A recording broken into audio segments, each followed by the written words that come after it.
It's a me. The Shopee.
Oh, the ad's over? Good. Here we go. Alright. Welcome back, everyone. Hi, Allie. Alan. No. Aylin? I feel like is that the correct way to say it? Is it Aylin Snep or Align Snep?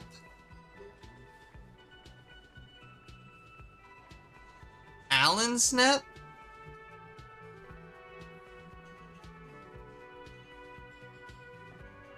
Yay! Welcome on in, Alan. And then I know Dee's here lurking, so thank you, Dee. Yeah, we're back at it. More of this fantastic game. Disco's such a good game. Hope everyone's having a great Wednesday night. I just realized I'm walking around without, like, pants on.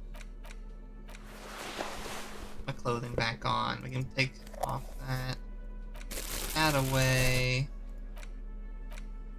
Anything I can interact with.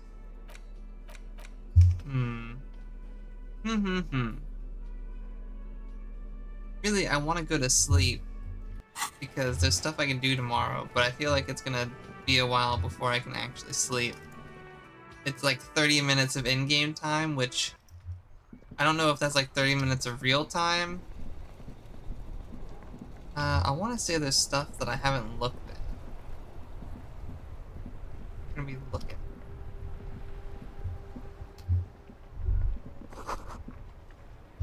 And it looks like it could have been caused by an earthquake. The worn and beaten wooden planks of the bench do not look overly comforting. We can sit on benches after we've solved the murder. Let's go. I agree, Kim. You can revisit the bench if you ever need to pass the time when Lieutenant Kitsuragi is gone. Oh! When Kim's not here, I can sit at the bench. The dented yellow mailbox. No, I don't want to kick the mailbox. I'll talk to these people. Have you no shame? Whining about your back every time you bring out the measuring tape. René, you're a man with a fork in a world of soup. Please, let's just try to enjoy the game, all right? I'm trying to, but you keep breaking my concentration. You're old. I can see that. We're both old. Now stop grabbing your ass like it's a girl. What? These manly men are playing balls. This is a ball game. Grab a ball and play it. Don't ask questions. Shoot first. Ask questions never. No, I think we should... What game is it? No, you got this. There's the ball. You're the game. Okay, I guess we're gonna show them how it's done. This is how you play the ball game.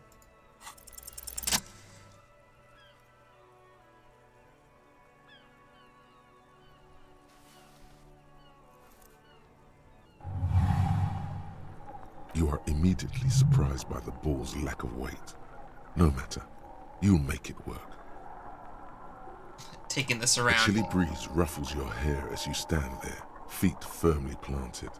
All sounds, smells, even the wind, everything fades until the only thing left is the union of man and ball. We are becoming one with ball. The cold metal ball is surprisingly smooth against your neck. It has a pattern on it, probably a sponsored ball. Yours would only be covered with bumps of learning and scars of victory. Already your muscles are adjusting to the weight, the nervous system calibrating, until you and the ball have merged into a single entity. The man ball is ready. It's time for a last glance inward. Who am I? An embodiment of pure motion, a fine-tuned locomotor running at maximum efficiency. It's time for ball. Some would still say you're a cop, but I guess we're beyond that now. The inertia can be contained no more than a bullet leaving a gun. Let go. Be the bullet.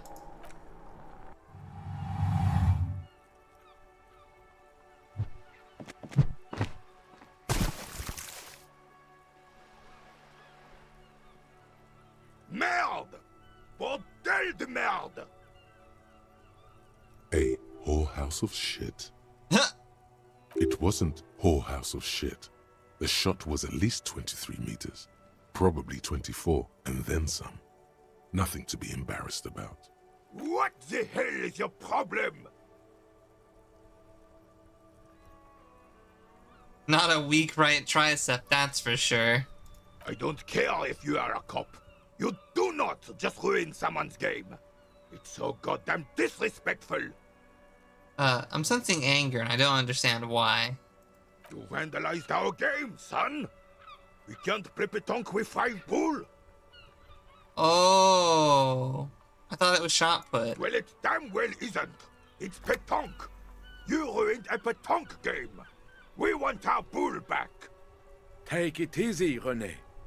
This is just a misunderstanding, isn't it, officer? No harm done. Of course there's harm done, you orange slug. You owe us a goddamn bull. I don't have a bull, but will this do? Will this... No, it will goddamn not. Thank you, officer. This is really something. Honestly, I think it's better than our old bull, even. Mon Dieu. All right, fine. What do you want, I officer? just chucked their ball and I was like, here, I have this completely different ball.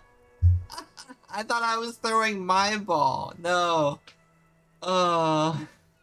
Yes, why did you come here? It's unlikely they know anything about the murder. They're old. That means they know about the drug trafficking, right? That's what old people know? You never know. He might know something. This is a good vantage point. Just talk. It'll smooth things over. Old people like attention.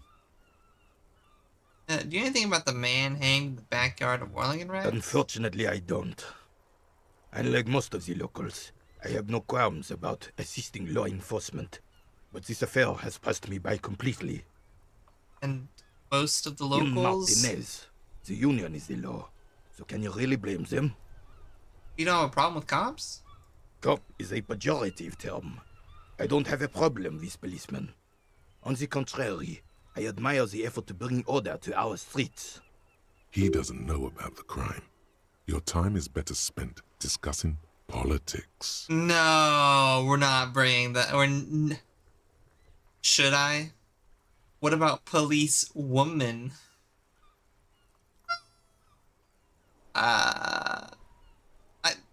No. Hi, Silent. This is like a Twitter argument. It's like, I like waffles. They're very good in the morning. What about pancakes then, huh? You saying you don't like pancakes?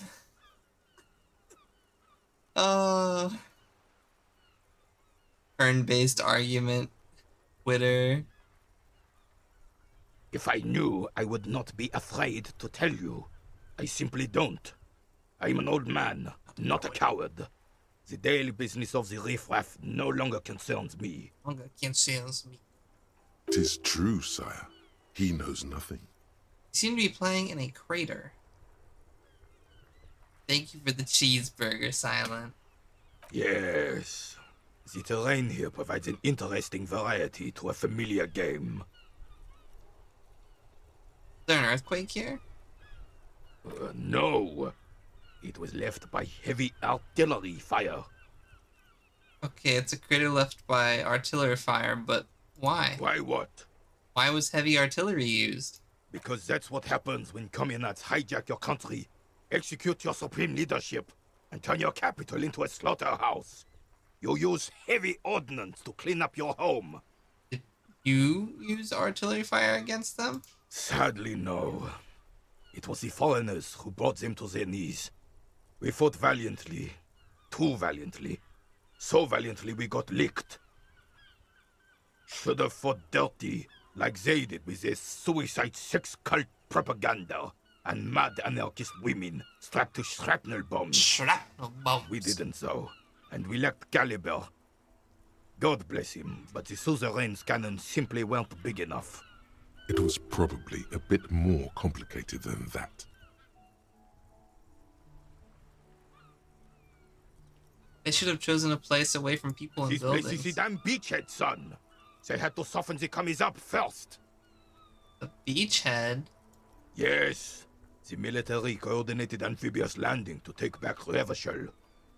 He finds your lack of historic knowledge troubling, a sign of mental deterioration in the preceding generations. Martinez was used as one of the 3 footholds in Revachol during Operation Deathblow in 08. The other 2 are off in Stella Maris and the Delta. This here is Blood Ground, where coalition boots first made landfall and cleaned those rabid dogs out. Most likely, we're playing pétanque on their mangled corpses. Jeez. I mean, history is cool, but God. Blood ground. You got old René going there. Like he isn't hungry enough already. Damn right, son. They laid the fire of hell on the city before they stormed it. And it worked, too. The rest of the city got cleaned up, but Martinez they keep as a monument. And now the Union Socialists are practically running the place. Well, it's your own damn fault. You, we, the coalition, Revachol, whoever you want to blame, never finished the job. Officially, the party never surrendered. Of course they still all influence. You don't even begin to truly understand the players on the table, let alone the specific circumstances surrounding the... What do you think? Thinking men have opinions on these things. Present one.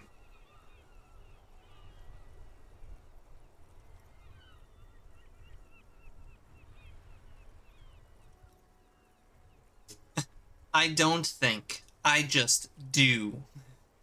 I mean, not entirely wrong, but not entirely true. That's how it should be. Soft socialists paving the way for the hard-working class to take over. What? Foreign powers clean up our mess, now they rule us. Coalition seems quite capable, actually. Who is the coalition? The coalition, the communists? I don't understand.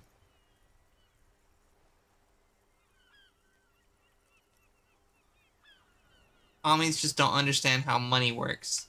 Nothing. I don't think. I just do. I'm just so damn sorry it had to be the coalition. After 8 years of fighting those hyenas, boiling cats for food and drinking piss in the mountains, I would have preferred if the Right Honorable King Guillaume returned to Revachol. Oh my god, he's a monarchist. Had risen from the grave and led us. Sadly, that was not the case. He's a fucking monarchist. Crazy. This royal failure weighs heavily on him. Instead, all that is just, holy, and beautiful in the world was wiped away, and now it's neon signs with toothpaste ads everywhere. Foreign influence peddling garbage and stupid music on the radio. This is just what the commies wanted. This was their plan all along. This is what they wanted to replace the role of the suzerain with. What exactly is a suzerain? The suzerain is the king. Has everyone forgotten already? They've forgotten already. They've forgotten already. It's no use talking to you. You were still in Daddy's balls when it happened. When we took our last stand against the filth and rode the cavalry straight into gunfire. Oh, is there anything you can tell me about this antique rifle? It's a Bell McGrave. 4.46 caliber. Breech loading. Revachol made. Good weapon. Accurate and reliable.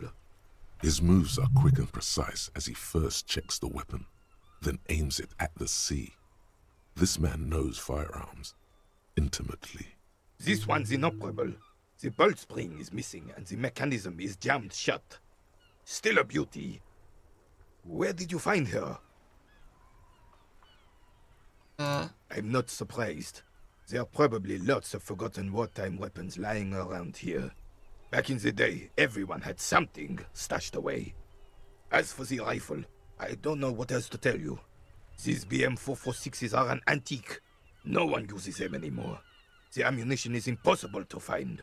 Oh? That's interesting. Because we know that this... Okay, the gun we have isn't the murder weapon, but it's the same gun as the murder weapon. So there's an operable version somewhere out there. Yeah, the one we have don't work. But there's one out there that does work, that was used to kill the guy. We'll have to come back some other time. Can I talk to this guy, or do I only talk to I him? have really outdone myself. This is divine. Yes, that's what you need, Gaston. More padding on that fat arse of yours. I hope your heart gives out. René, it's a little pleasures. Life doesn't need to be a struggle. Yum, yum. I mean, I guess, but what? Bolt spring is missing, and the what's it called? Was it the receiver was jammed shut? Something was jammed shut. I think whatever opens and spits out the shell was jammed shut. Yeah, that's true. Hello, officer. How might I be of assistance on this fine day? That looks delicious. Can I have a bite? I'm sorry, officer, but I really don't share food. Nothing personal, it's just the Damn, I principle. wanted a bite. The only one you have. The sandwich looks like a culinary wonder, well made and abundant in components. The author sure knew their craft. In addition to the obvious slice of ham, a fat one, you notice a brim of a tomato peeking from below. And is that mayonnaise? Oh, that's good. That's very good. You must have other business then? Okay, I don't think he's gonna know anything. And it's nap time. We can go to eat now. We can do it. We can eat. Enormous bowls, worthy of a real man. Crazy. We can go to eat. We can eat now. Yay. And then tomorrow we get to talk to the guy in the, what's it called? In his own apartment. This is the door to the room you redecorated. Good night, Lieutenant. Just a moment. We should talk about our progress on the investigation. Oh, Let's go out to the balcony. alright, let's go. Debrief time. The air outside is brisk. The lieutenant is silent for a moment. He listens to the traffic hum. Then, Now then, we should talk about the investigation. But I also feel you're a bit hazy on the RCM. Our role here, our rights, Our jurisdiction, basically. How do you think today went? Well, we inspected the victim's body, so that's good. It was not easily approachable in that state, but we did it. I would say our initial inspection was very thorough, and we have solid leads to follow up on. Then you shot the body down, which was quite the shot.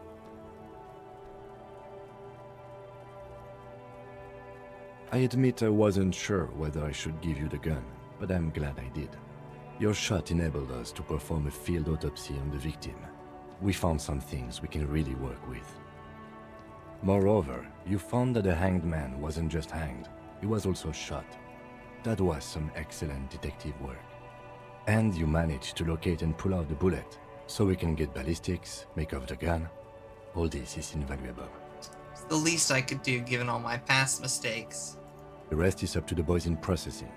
Maybe they will surprise us by doing their job for once, but I wouldn't count on it. There's still work to be done at the crime scene, however. We mustn't forget that. Now for the interviews.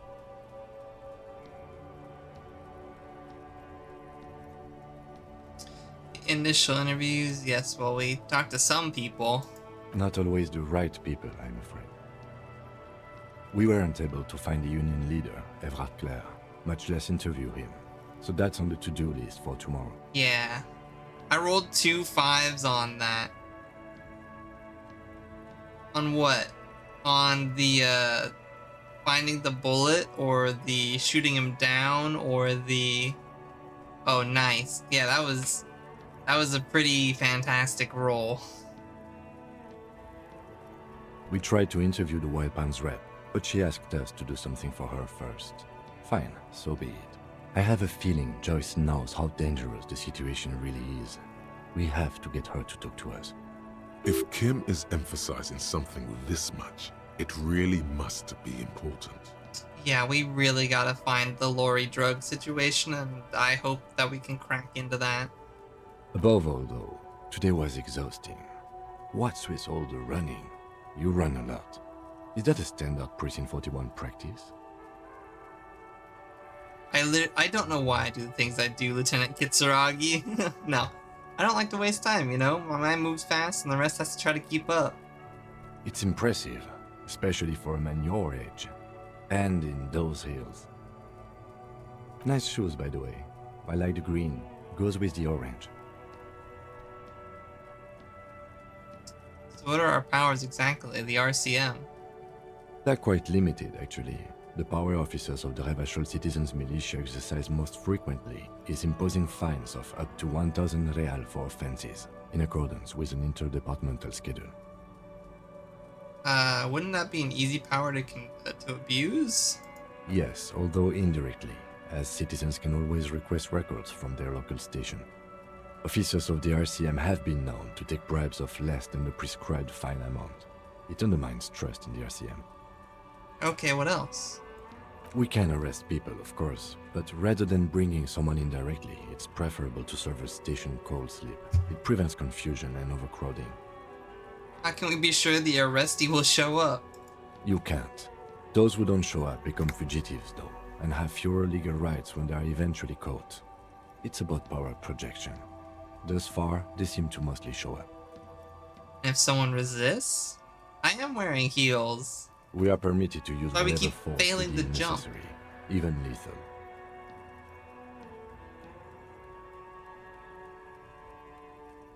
What happens to the people we convict? We don't convict. We arrest and send them to coalition government courts in Couron and La Delta. The prosecution works off our testimonies and records, which is why it's paramount to keep them.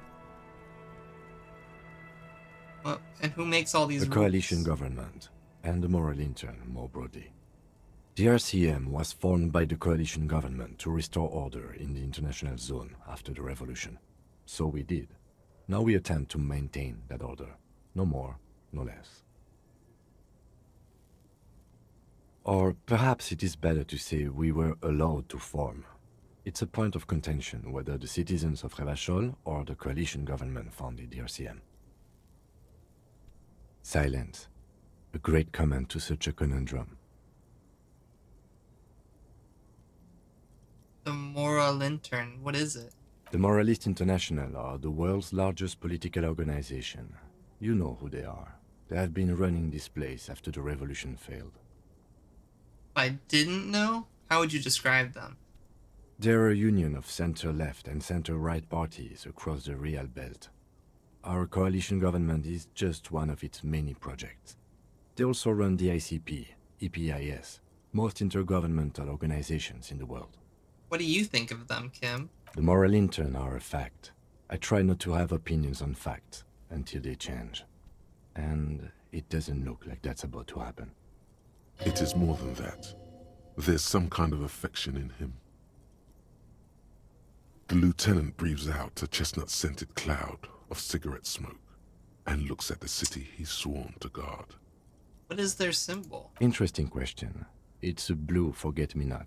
Their motto is love, compassion, self-discipline. I think you can gauge what they want you to think of them from that. Something kind and usual. Something almost self-explanatory. Something ominous. It is a flower, that's true. Something like the dark blue, serious color of the early night sky above. I have an opinion on the Moral Intern. Do you?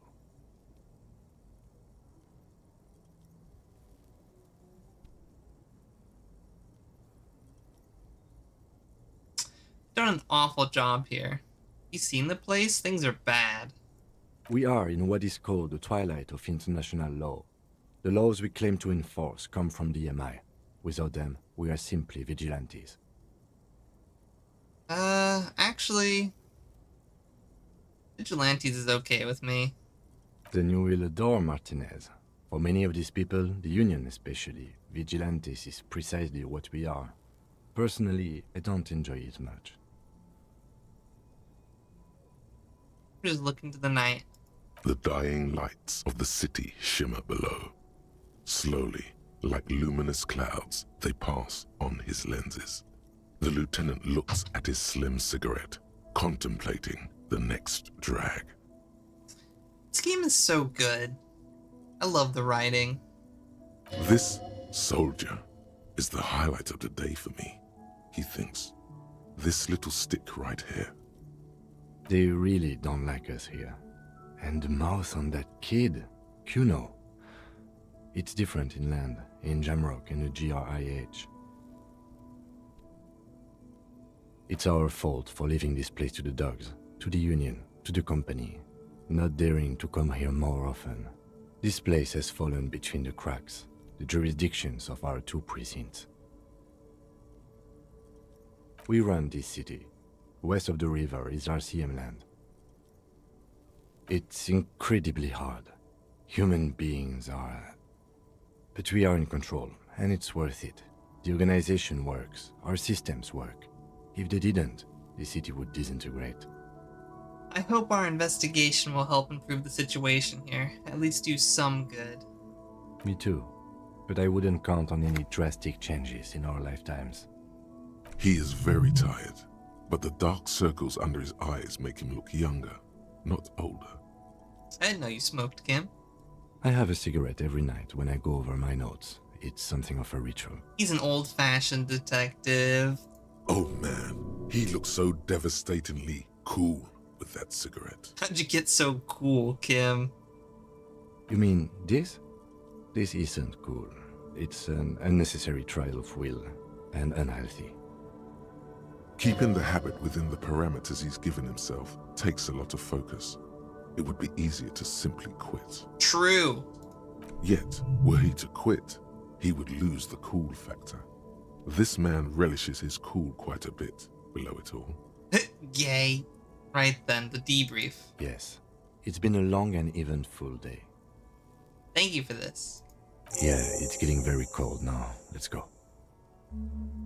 We leveled up, let's go! You know what that means? Another shot at jumping. Because we can't... We're not gonna subscribe to advanced racism. Fish! You in the morning. Fish! The bed is cold and not bitter. It's sleeper time. The sheets feel at once coarse and clammy against your skin. The bed sags beneath your weight as you stretch out and finally close your eyes. And then sleep doesn't come. But I want to sleep. Obviously, you're in bed with your eyes closed, but it's not happening. Why? Maybe it's the bed's fault. Roll over to the other side. That's the trick. It's a little better. Colors, scenes, and half-formed phrases still litter your mind. Part of you is still trying to solve the case, isn't it? Ooh. Something to do with, what was it that the lieutenant said? Union? And it's gone again. Your thoughts lost between the slowing brain waves. Here's my belief. I think this guy is involved with the drug trade. Thank you, Silent. I need to set up something that'll read the messages, rotate the shark. I need to work on that too. I have so many things I need to work on. Get rotated. Wow. But thank you, Silent. I appreciate it. I think the guy was in on the drug trade, messed up somehow, got shot, and then they hung him to hide that he was shot because they're trying to keep the drug trade, as much as people know about it, they're trying to keep it hush hush, kind of. So if we can figure out which of the lorry drivers explode, I can't explode. I'm not gonna do that. No more thoughts. I fall asleep now. Your breathing steadies. A great silence washes over you until your eyelids twitch in your sleep and images start forming.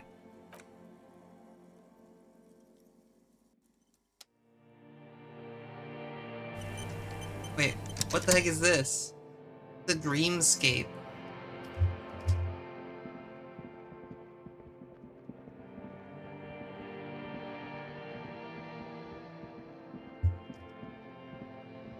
Dream.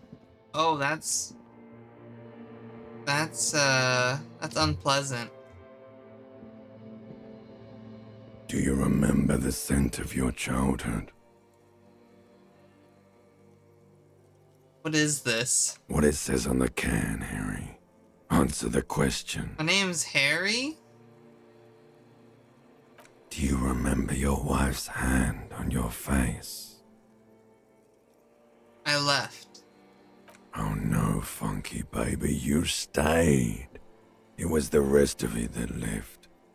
Or you just stood there, with one hand on the bottle and the other on your dick, watching it go. Tell me, where are your friends? Human beings have friends, Harry boy. Where the hell are yours? I don't want to come back. They were only cramping your descent into the abyss. Now they're gone.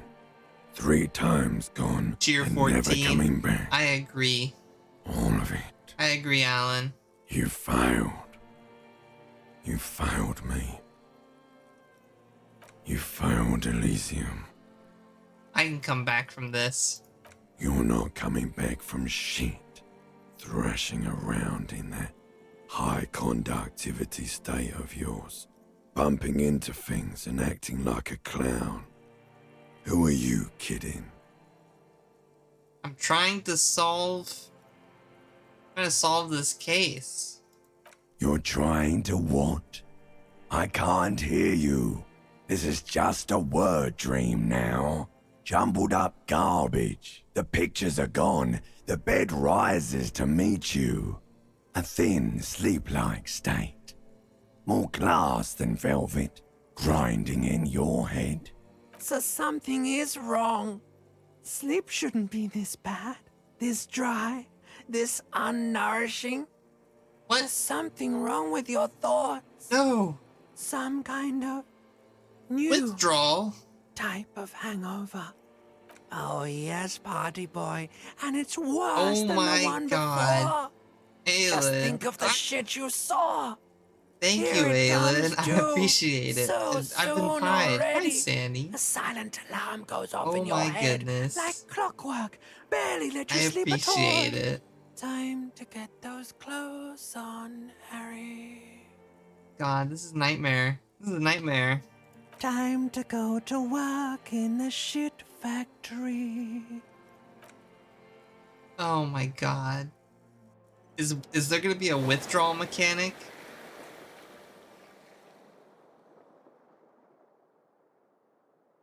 I feel like there's gonna be a withdrawal mechanic.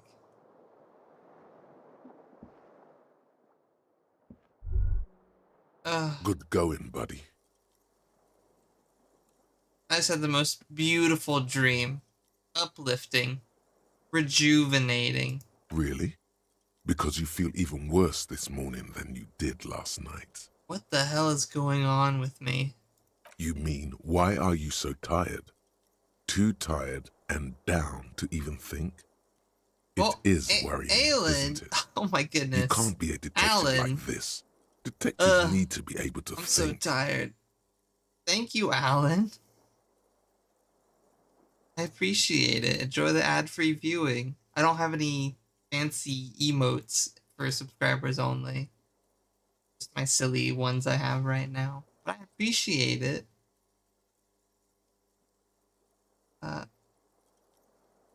Thank you for the pet, Silent.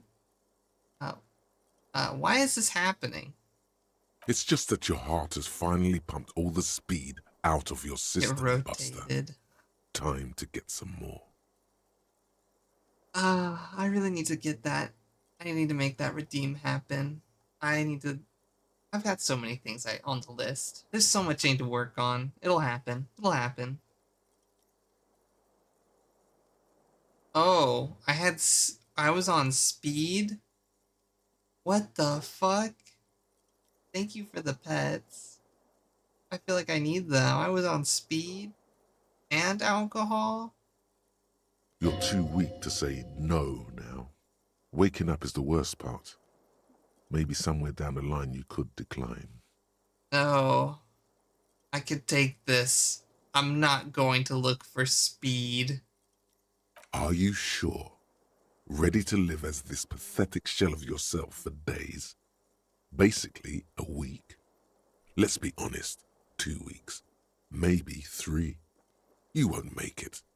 Half the town will be dead by then. You will be fired. That's a lie. I can do this without the speed. Half the town won't be dead. Suit yourself, slow, sad shell man. See how you do without No your drugs. spark. I'm a square. No drugs. Other people can do drugs, but I'm not doing drugs. Shellfish. It's not shellfish to not want to do drugs. Okay, let's go see if Kim's awake.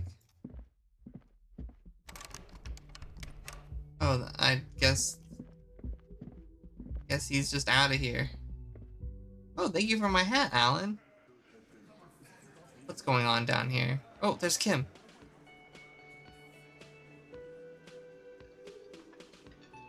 What's going on down here? Go talk to Kim.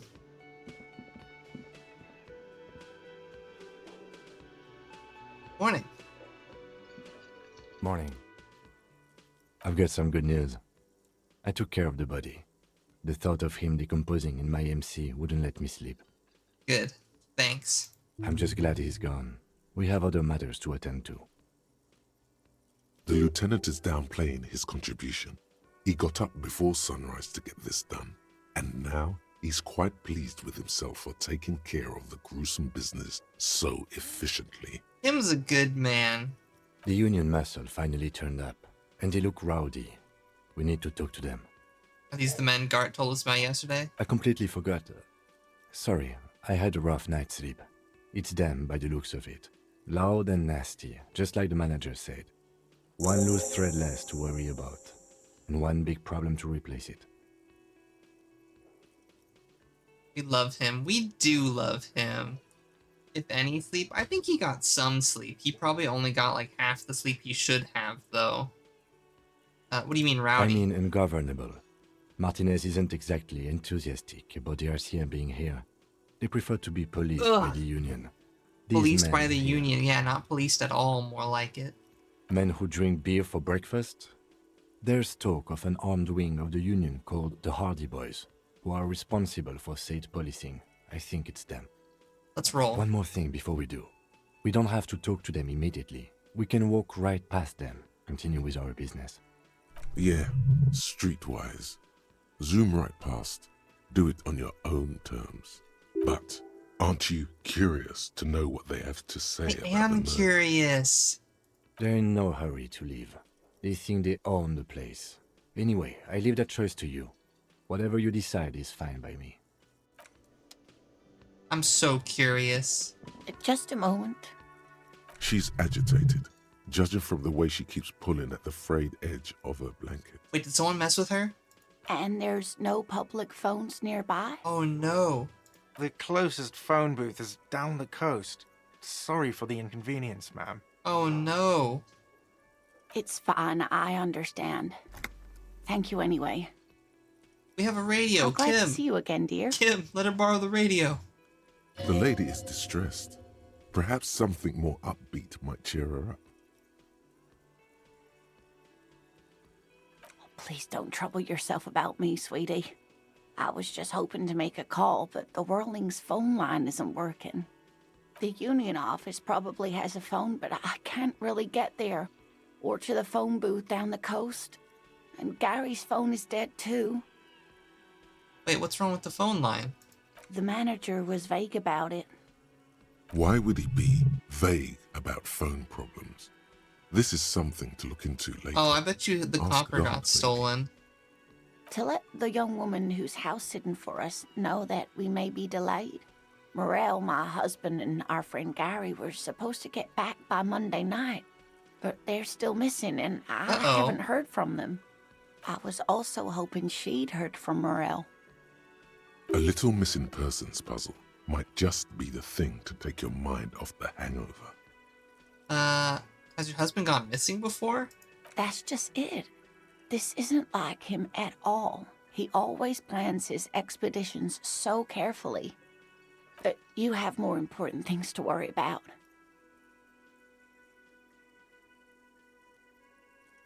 Tell me more about Moral. Looks, character, your relationship. Oh dear. I'm not sure where to begin. What does your husband look like? Well, his expression is slightly grumpy, but his eyes are always bright and curious, like a small boy's. And his palms are quite coarse from all the field work, but he's quite gentle. You can't go around Revachol feeling grown men's hands. If you want to find her husband, you'll can't, need like, more give me hair concrete color. information. Eye color, clothing last seen in. It's always a challenge to describe the person you know best in the world. Let's try again. If I were trying to meet him on the street, what would I look for? Oh, well, he's a bit shorter than you, but with a larger frame, and he has longish white hair, usually Zanny, a bit uncombed. You might make say sure you wild ask even. first. The lieutenant pulls out his notebook and begins jotting down the woman's description. One other thing, he'll likely have all kinds of field gear on him, even if he's not out in the reeds, you know, just in case. How long have you been married? We'll be celebrating our 16th anniversary this autumn. Not the most numerically satisfying anniversary, but I like the less obvious milestones even more somehow. How did you two meet? Via dating agency, I'm ashamed to say. I was looking to get back into the scene after recovering from my accident, and he'd just divorced. We hit it off, and, well, here we are. Hey man, no shame in the background. She's skipping over some important parts. Perhaps you'll find out more later. I think I have all the information I need. Let's move on. I hope I've been useful. All for now, ma'am. Hey Gart, why the fuck isn't your phone working? Can I help you? Got the 20 real? Good. You got the room for the night, but remember, you'll need another 20 real tomorrow. Cool. We're gonna need to make some money. Anything back here? Ugh! Hi! Right in my face!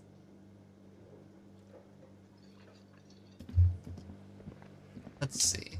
Talk to the lady. Let me handle this. You seem a little different today. Less hospitable. You are far from home, Lieutenant. This isn't a district known for its love of self-proclaimed militiamen.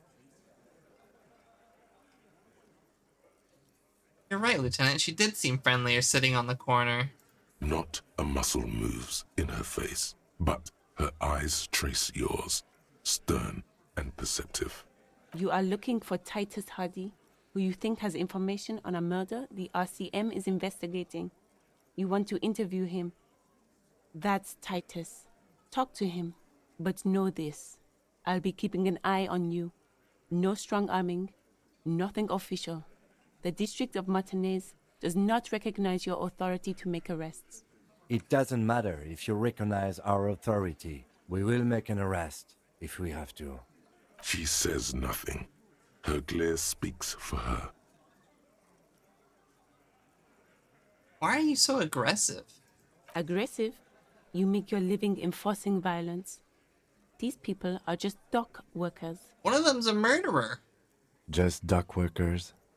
Do dock workers spy on the police? We let you off easy, miss. Don't think it will happen again.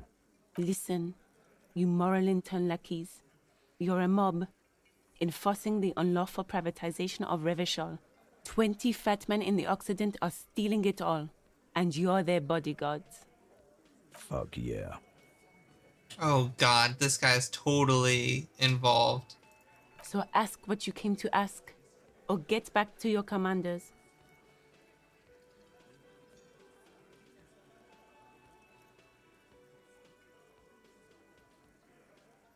Look, a comedian. Do your job, ask your questions, then get out of Martinez. Strange. It's as if people don't believe a cop could be a socialist. I can be a socialist revolutionary and a cop, even though those things are completely contradictory. Well, I don't call myself a cop, even though I'm a paracop. Paranormal activity. But I do prefer detective, because, you know, it's like, you know, private investigator more leaning, like, not really enforcing laws and more trying to solve crimes, you know? I should talk to Titus then.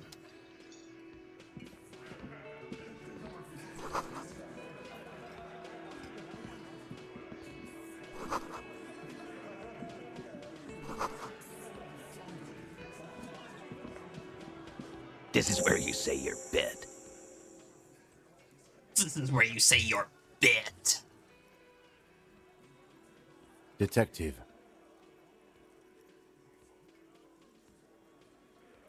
I'm not gonna say anything yet. Hey, dipshit. You hard of hearing or something? The boss man's talking to you. Do not let their squeals disturb your serenity. These are but simple peasants, sire. Yeah, I'm just gonna... What, is he fucking kidding? This guy high or something? Hey, asshole, up here. We're talking to you. We're looking for Titus Hardy. We need to talk about the man hanged in the back. Oh, this is about him. A real looker, that won't. I don't think he killed him. I think this is a cover-up. You sure took your time, huh? Waited for him to get real ripe and pretty for you. Oh, he was a real pretty boy. Hanging up there, letting out that pretty boy smell. Boy smell? I can't for the life of me understand why you did it. I mean, I would have just left him up there. You must really like cleaning up other people's shit. You might want to start asking your questions now. It's not going to get better than this. These guys are so macho, they're ready to confess to first-degree murder. Ask if it was them. No. I's here. You got business with my boys. You got business with me. He understood what you were doing, taking inventory of them. Now watch the other guys fuck it up by falling out of line. Yeah! You fuck with the Hardy boys, you fuck with Titus Hardy. Yes, falling out of line to please him. This is the best kind. And now Pretty this guy boy is going smell? Relax, Dennis. No one is fucking you yet. Use it to take a Hi, dig at his Pansy. friend. Floodgates open. King of pretty boy smell. Yeah, Dennis, calm down. No one's fucking you, you stupid fuck. Let Dennis enjoy his fucking, man. We don't mind. This one knows how to keep things going. He's a hothead, but not one to be taken lightly. The last one is a bit of a black sheep.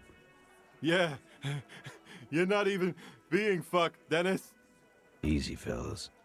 We got company. Let's see what brings the cop around.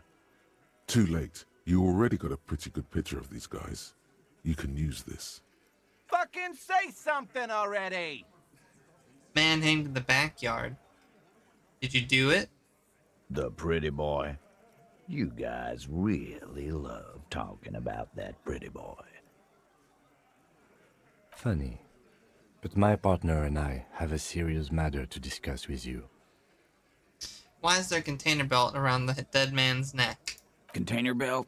Like we use in the harbor? Yes. Why? Because we took it from the harbor where we work. Then we went out back and used it to hang him. We did this together. All of us. Until he was dead. But we know that's not what killed there's him. A container belt around his neck. So you just confessed to murder? Goddamn right. No.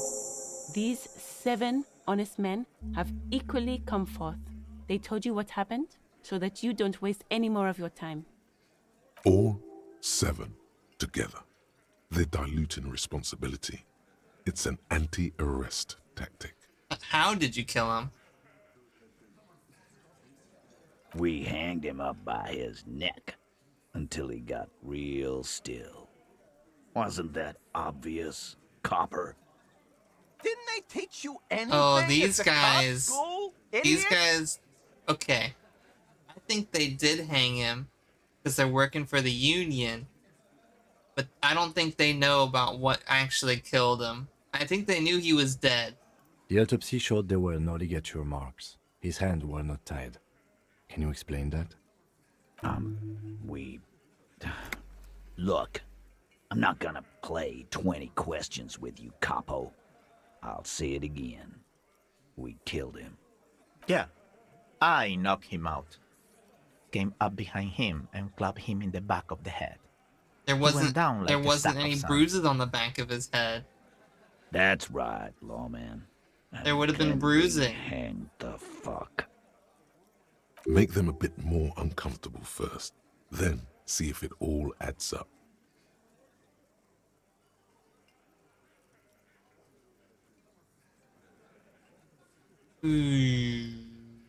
Composure. Composure. I want to make this. 72, come on. Titus is so Hell easy, yeah. and so are a few others. But Who's cracking under the pressure?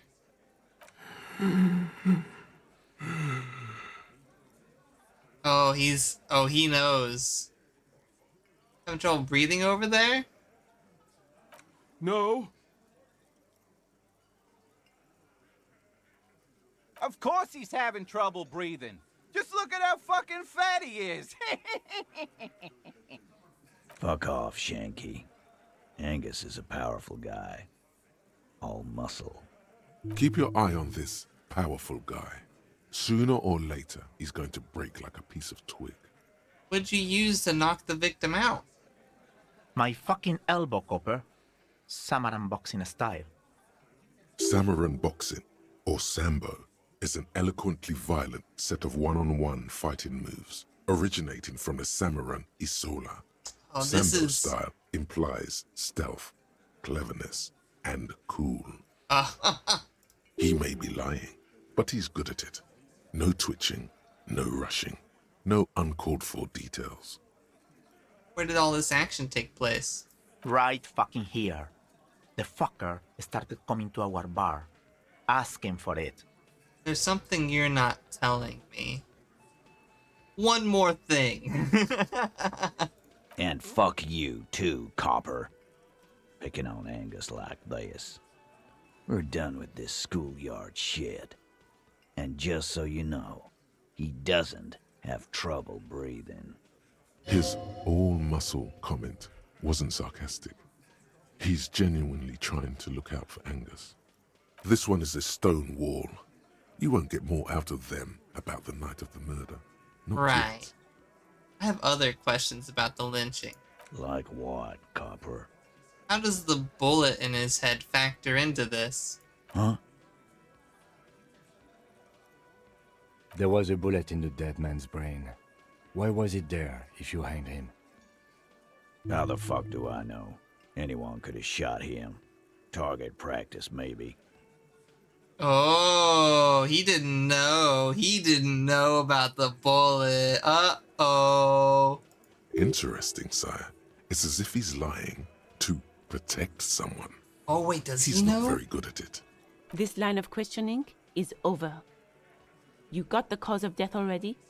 Hanging. If there's any post-mortem trauma, it's your problem. This will not turn into a cross-examination. Called Are the you shots deaf? last night. There will be no singling anyone out. You can't arrest a Hardy Boy without arresting all Hardy Boys. Do you think you could do that? Do you think you could arrest them all? A trick question. Don't let her lead the conversation. No, but seriously, who calls the shots around here? Who do you fucking think does?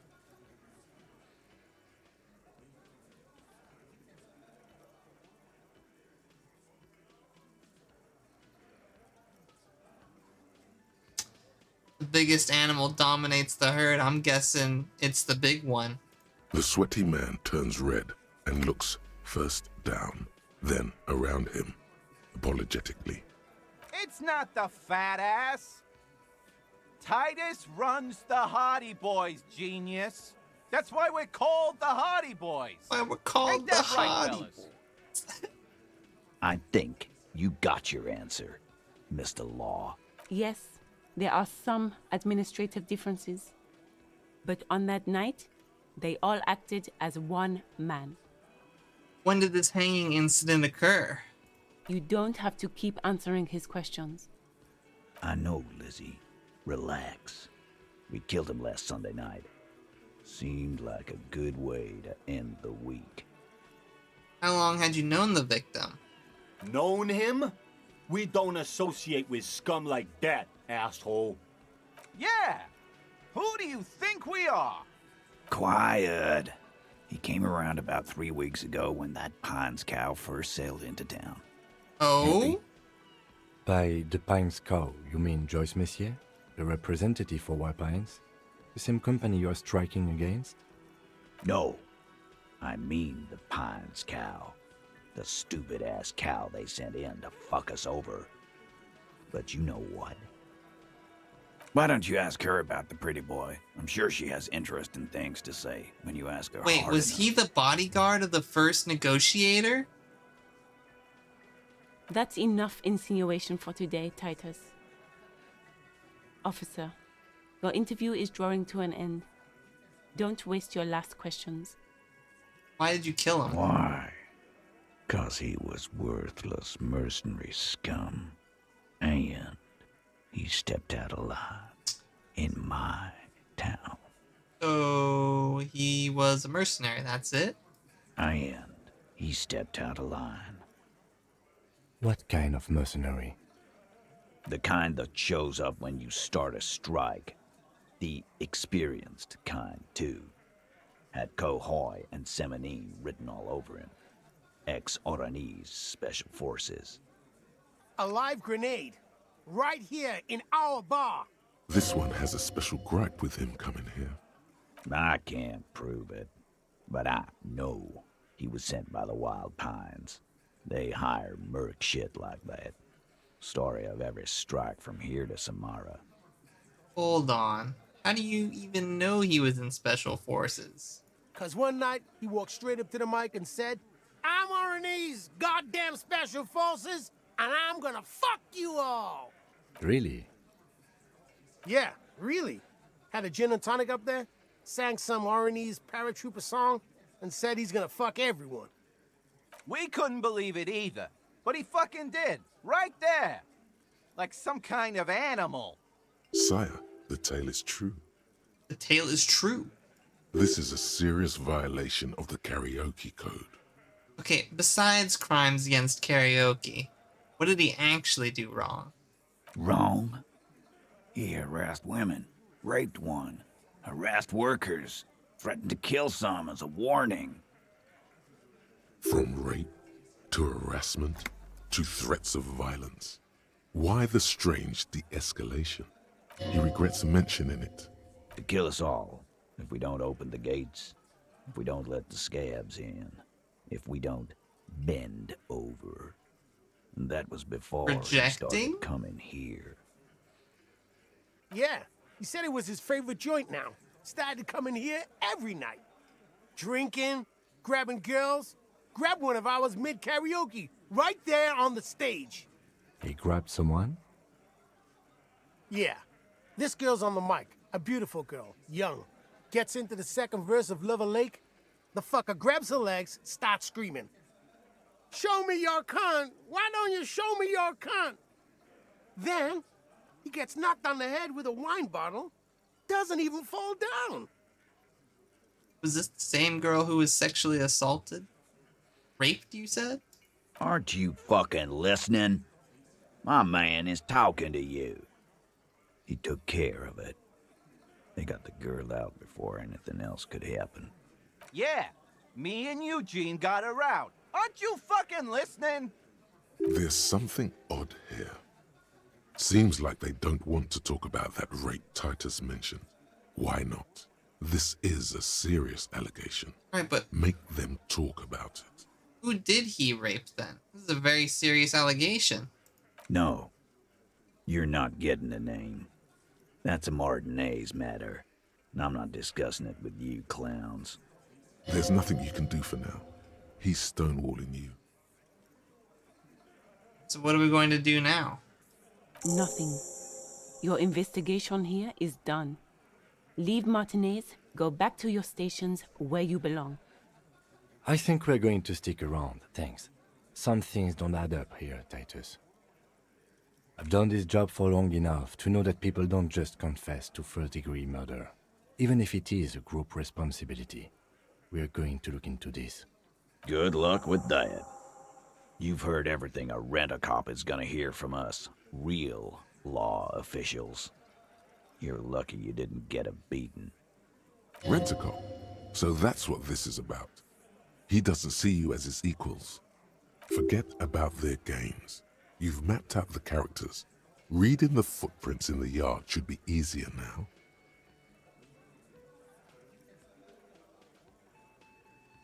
Take off now. We can question him about the bullets and stuff once we figure out how to flex on them. Magnesium. That's what you're lacking. The lack of magnesium has you slouched. There's a lack of magnesium in me? Yes, and it's critical. Look at yourself. You're practically devolving into a fish due to the lack of magnesium in your bloodstream. So I need to maggot sideways? Maggot sideways? What are you talking about? You need to maggot up. You've probably had 2 heart attacks and a minor stroke already. And the only prescription is... I don't think this is a good idea. Magnesium. I need to stop thinking about this. Okay. Let's go look at the footprints. Let's go look at the footprints then. Add a little bit here. Oh, she's on the roof. There's roof access? How do you even get up there? Oh, hey, Kuno's back. They just fuck around here? There are several footprints in the mud, left by work boots. Anywhere from 6 to 12 pairs have walked here. 8 pairs of boots have shuffled back and forth in the mud. Where else have we seen a gang of men in work boots? That's right, the Hardy Boys in the mess hall of Whirling in Rags. Okay. 1. Standard work boot. Steel reinforced toes. Number 46. Just like Titus was wearing in his booth. This is the big dick, Titus Hardy. The one with the bald cap on his head. Is it? They didn't even bother to change boots.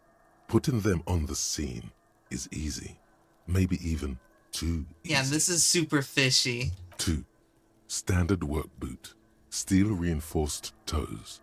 Number 44. Either the blonde muscular guy, Glenn, or the young guy with a plectrum around his neck. 3. Hobnailed work boot. Steel reinforced toes. Number 43. The inked banger, perhaps. Perhaps. 4. Standard work boot. Number 45 or 46. Theo, the old smoker. You think you even see a tiny fleck of cigarette ash. Damn, I can see that? 5. Another standard work boot. Reinforced toes. Number 44. Same as before. Either the musician, Eugene, or the muscle-bound blonde, Glenn. 6. Light as air. Same make of boot, but number 41. Small like a rat. Shanky. 7. The glowing outline of a standard work boot. Number 46. The imprints are twice as deep as the other. Damn. The weight exceeds 200 kilograms. Fat Angus. Carrying something? 8. Another standard work boot. Number 44. There's an aberration in the pattern of the sole. The right sole is smoother, more worn. Curious. A missing 8th Hardy Boy. One of them's missing. 7 sets of tracks, right? The Hardy Boys were here. 8, actually. That's all? Interesting. Then one of them seems to be missing. Anything else out of the ordinary? Note to self. This would be a good question to ask Titus. Where's the 8th man? Interesting. Let's name it the Odd Soul. I wouldn't be surprised if this was the missing Hardy Boy. Wonder who he is. You have any ideas, Lieutenant? Someone operating a workbench with a pedal? Like a joiner at the harbor? Or maybe a drummer? He regrets it the moment he says it. I don't know why I said that. We are not looking for a drummer. We are looking for a group of dock workers. The lieutenant clearly appreciates the chance to clear up the drummer issue himself. Perhaps it could be a driver. A driver would wear out the right shoe before the left. The accelerator is on the right. Oh! He's the person behind the fucking car tracks. It has to be a driver. Because there was a car crash that broke in here. And that's how they got in here. Oh my god. And then they drove off. He doesn't seem to hear you. Looking south toward the traffic jam instead. The machines are silent. The engines are all turned off. We should keep our eyes open around the traffic jam. See whether anyone strikes out as a potential suspect. Seems prudent, no? Yes. Mm-hmm. A heavy one, 200 kilogram imprint. 200? This could be the combined weight of 2 people, one carrying the other who's tied up. Let's say a heavily built worker carrying a similarly built armored man. Maybe it was a fat Hardy Boy, the one sitting in the middle. He might be right. 200 kilograms of living weight is unlikely. Probably yes. This would also fit with the victim being dead from a previous gunshot wound. They had to carry him, because he could no longer walk. Is there anything else that's noteworthy here? Light stuff, number 41 shoe. I'm guessing that's the skinny Hardy Boy. Yes. I could still be wrong, but I'm probably not. How old do you think these tracks are? A week, maybe? 7 days would fit the time frame provided to us by the caller, who reported the hanging. It is not impossible. How do you know? I pulled last week's forecast for coastal Revachol. 7 days below freezing. The day before, the day of his hanging, was the last warm day. Correct again. Sub-zero temperatures would preserve the tracks in a good state. The commotion here could have taken place a week ago. What do you think happened here? What do I think? A mob of people brought something heavy to the tree. One of them was carrying the victim. They shuffled around, especially under the tree. Then, after hoisting him up, they stood in a semicircle facing his direction.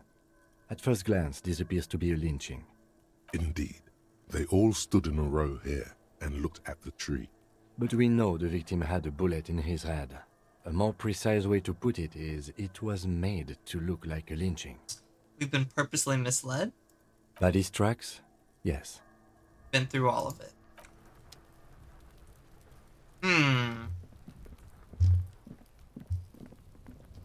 Shoot, do I have any... Oh, yes. Okay. One more try. I'm gonna regret dipping all my points into this.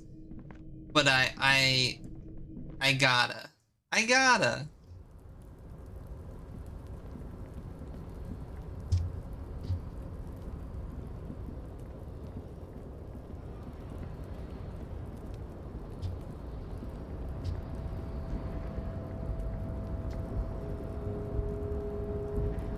The tarpaulin cloak would... Okay. Okay. Not right now. That off, take that off. Level up. Is it Savoir Faire? Is that what it is? The tarpaulin cloak would possibly... Yep, it's Savoir Faire. I'm gonna regret this. Okay. Tarpaulin cloak would possibly... 83. We failed a 78, but can we fail an 83? Okay. We're doing it. It only took 6 tries. As you leap in the air, a chilly breeze engulfs you, sharpening your senses. As the concrete floor welcomes you, you realize it's been a while since you felt so alive, alert, capable. Must be the adrenaline. Hell yeah. My climbing might not have been as disco as your jump, but can we still get an aces high? With your feet firmly planted on the concrete, the noise of the harbor... Hell yeah, another aces high.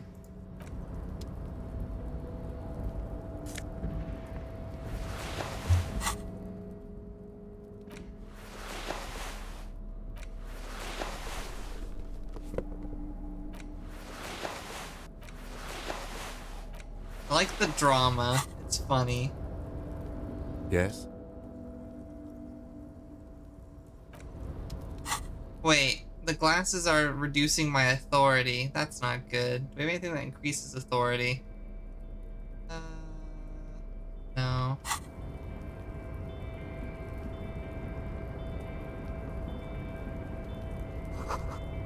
Okay, let's see. What is this door, and is it a way back in?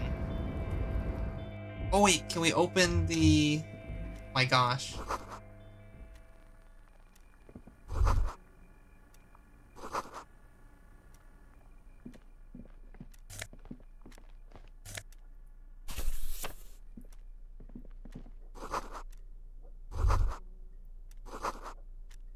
Don't let the coffee on.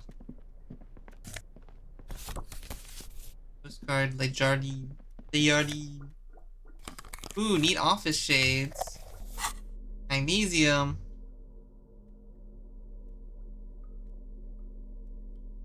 Oh my gosh, those glasses are amazing.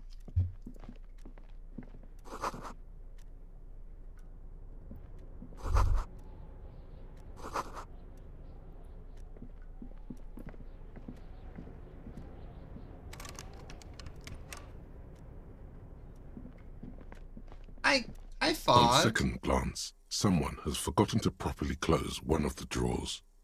For the pets.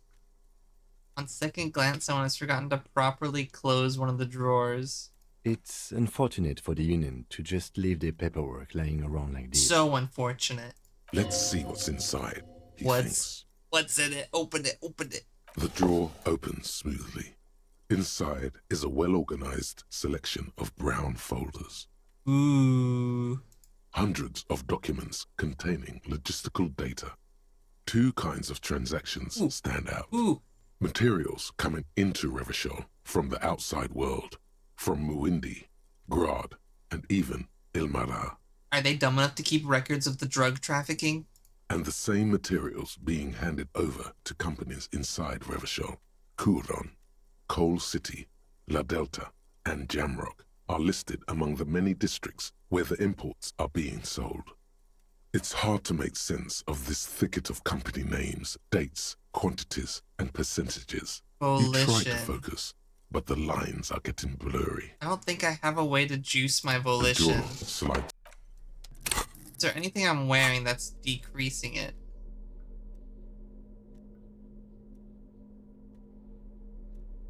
Volition. No, nothing I'm wearing is decreasing it or increasing it. We just don't have a way. The file cabinet Let's try it. stands steady as ever. Whatever's hidden here, We is got hidden well. it. We got it. Concentration isn't enough. Only a trained accountant with a background in logistics would be able to really make sense of it. However, there is a little handwritten note stuck on the side of the drawer. It appears to be a to-do list written in large, uneven capital letters. Remember, Leo, Everard's shoes, special whirling borscht, water Everard's plants, sweep office floor, more banners. All items on the list have been crossed out and the note itself is crumpled. I'm a to-do note with a list of errands for Evrard. Everard Clare, probably. The head of the Debarders Union. One of his aides must have left it. Nothing incriminating here. Ah. The special borscht seems a bit odd in the list. Remember, Leo, Everard's shoes, special whirling borscht, water Everard's plants, Special whirling sweep office borscht. floor. All items on the list have been crossed out and the note itself is crumpled. The drawer slides. Okay. I want to use this. An imposing combination of a punch clock and a payphone is looking down at you from the wall. A note on the side says, tokens unavailable due to strike.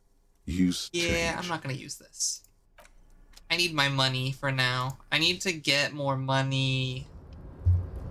Need more money. I mean, I paid for it tonight. We're good for today.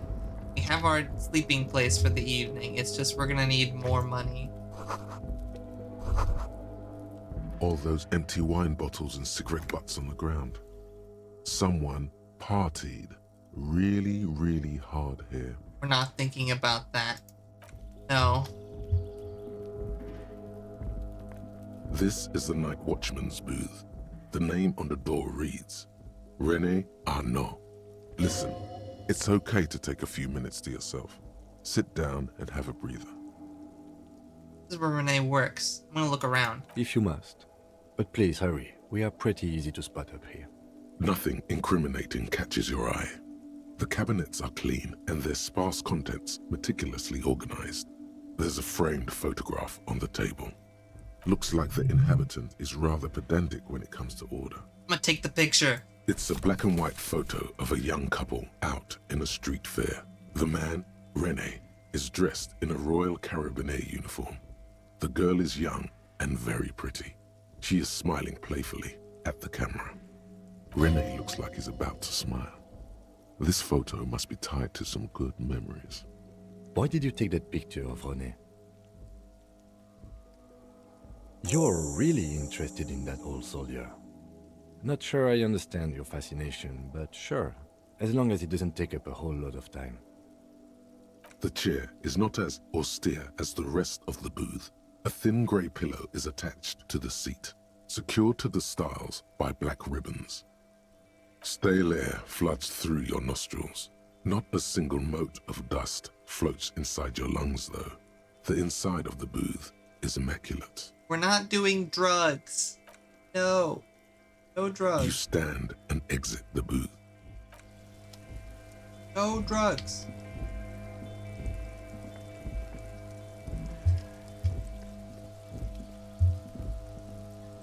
Oh wait, I can't go down that way. Interesting.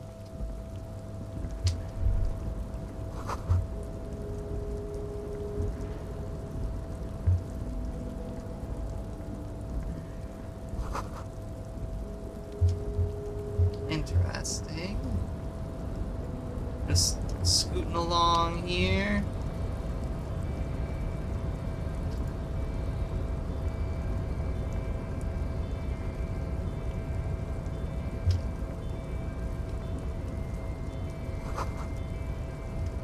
Huh. What's this? Money!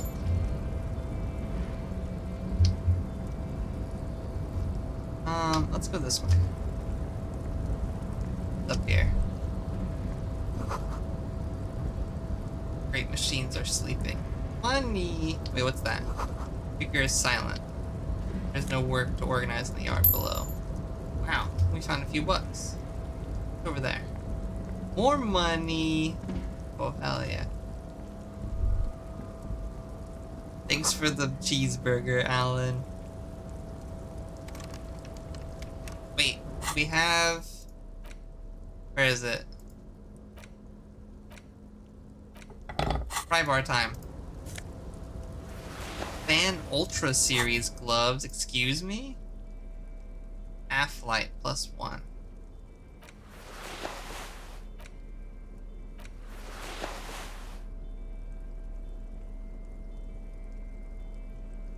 I like the drama. Drama is funny. Coins. Coins. And oh. That. Container, container, I'll turn you nice and red. Container, container, put the logos on. Oh, this guy's Leo. He's probably the aide.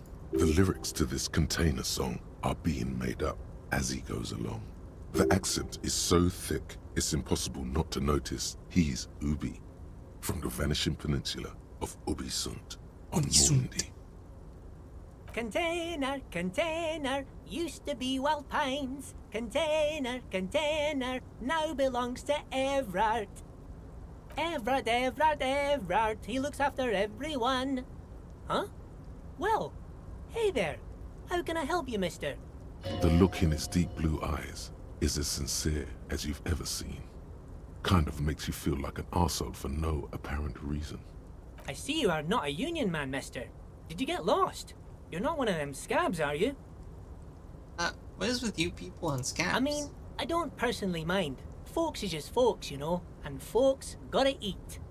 Just some of the other guys don't look too kindly on the scabbing kind, if you know what I mean, mister. What's in that container over there? Oh, that one. That should be empty as far as I know. Lots of containers here have nothing in them. They're just waiting to be loaded up. Oh, yes, yes. I leave all kinds of notes for myself. That old head of mine ain't so good at keeping things in no more. I almost forgot about the borscht. What was that about the borscht? Oh, yes. I've been taking special whirling borscht to the men every day since the strike started. It's very, very good. Makes a man feel so warm and happy. I feel like I could take on Mr. Renadan's boar dogs every time the lunch is done. Yes, yes. I'm taking it to them. The borscht keeps them happy and in fighting spirits. Makes you all warm inside. They brew it in the Whirling in Rags. Hold up. Who makes it at the Whirling Rags? Hold on a minute. Oh, the Whirling's cook. He makes it. Them is always talking with Mr. Manana in that weird language and laughing together. He doesn't speak what we speak. He's from Grad. Oh, sure, mister. Sure. You do that. Yes, sir. He didn't actually understand what you meant, and now he's just nodding along. Oh, most of the guys are down at the gates, keeping the scabs from coming in. We're on a strike. The whole union is. You don't have to work when you're on strike. Ha! We haven't worked for 2 months now. So no one is working? Not everyone is down there, of course. Mr. Everard is in his office, where he always is. And Jean-Luc is guarding the gate. but Titus and his boys got into some drunken trouble and Everett sent them on a nice vacation for a week or so. Oh, I'm not really supposed to talk about that. That's union business. Is he gonna talk about it anyway? Him and his boys stirred up something in town. Probably drank too much and got into a fight or something. I heard Mr. Everett telling them to take some time off. What did they actually do? I guess the boys got a bit too rowdy and had to let out some steam. I don't really know the details. That's just how boys are, you know. I haven't been in a fight since I was in middle school. Easy, Leo. Let's keep this on the hearties. Look at him. It's not going to be anything useful anyway. Don't fight it. Better to go with the flow. Rowdy? Leo, what kind of fight did they get into? Did they kill a mercenary? Too late. Leo's mouth is still moving, and the words are spewing forth. Oh no. Words, words, and look, even more words. This guy could go on till the end of days. Now he's talking about some drunk sawmill owner who... No, he already switched to a prized fishing rod he apparently owned at some... Bye-bye now. Well, let's go into this office.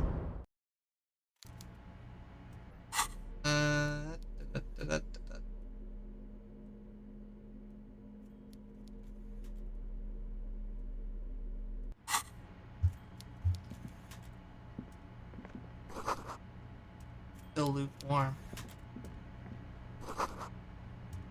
Oh! There he is! There he is! Before you is oh my God. of a man seated behind a large desk. He looks up from his work, not the least bit surprised to see you. With great effort, he straightens himself up in his chair, yet says nothing. He simply stares at you, with a mixture of expectation and impatience, well bottled. You in charge of the dock workers? Welcome, Mr. Dubois, Mr. Kitsuragi. It's good of Harry you two to Dubois. stop by. Please, have a seat. I'm Everard Clare, head of the Debarders Union here in Martinez. I'd offer you my hand, but unfortunately my health prevents me from getting up. You understand? He looks extremely comfortable. The tiny folding chair, on the other hand, looks like a torture device. You go ahead, detective. Whatever he has in store for you, it can't be good, he thinks. I'll do my best. Forget about that. What's with this Dubois stuff? You're getting some seriously bad vibes Why are you from calling me Mr. Dubois? Please, Mr. Dubois, let us converse in a civilized manner, as equals. Take a seat. I insist. It's nothing. Yes, that's probably right. It's nothing. Forget about it. Filter it out. Excellent, Mr. Dubois. I can see that you're a reasonable man, and reasonable men can be of great use to one another. I don't like this guy. So tell me, how can the head of the Debarders Union help a representative of the Revachol Citizens Militia today? The chair you're sitting on has got to be the most uncomfortable chair in the world. It's violating your backside. Oh, by the way, I heard you got a rather rude reception from a certain Lawrence Gart. Some people have no manners, it pains me to say. This should take care of that nonsense. It should be sufficient to cover your expenses for a few days and patch over your differences with a cafeteria manager. Go ahead, take it. Wow, that's 25 real. That's good money. You need it. Thank you, Everard. Don't mention it. But also don't forget it. I'm just kidding, of course. He's not. Now, I'd like to set your mind at ease about one other matter. Your lost gun. Let me assure you, Union people are on it as we speak. I've got my best hounds looking for that lost gun. His slug-like lips move, but all you hear is an My echo. gun's not lost. What are you talking about? Lost gun. The world is swallowed by a black hole of fear. Only 2 words escape its gravitational pull. Lost and gun. When he said, "Don't worry," he actually meant, "Be very worried." How do you know about my lost gun? I know everything, Harry. Right now, I know that you're worried. Don't be worried. Everything's going to be all right. I don't want him involved. It's not like you left it loaded. You didn't lose a loaded gun. Local children aren't out there playing with it right now, pointing it into their own mouths. It's in a safe place. I just know it. I have a feeling everything's going to be all right. It was loaded. There were 2 bullets in it. You always keep at least 2 barrels loaded. Him? Officer, we will deal with this later. We don't need Mr. Clare's help with this. I wouldn't be so sure about that. Oh, no. Who does this guy think you are? Ronnie the Rookie? You ain't worried about no lost gun, or unpaid bill, or forgotten name.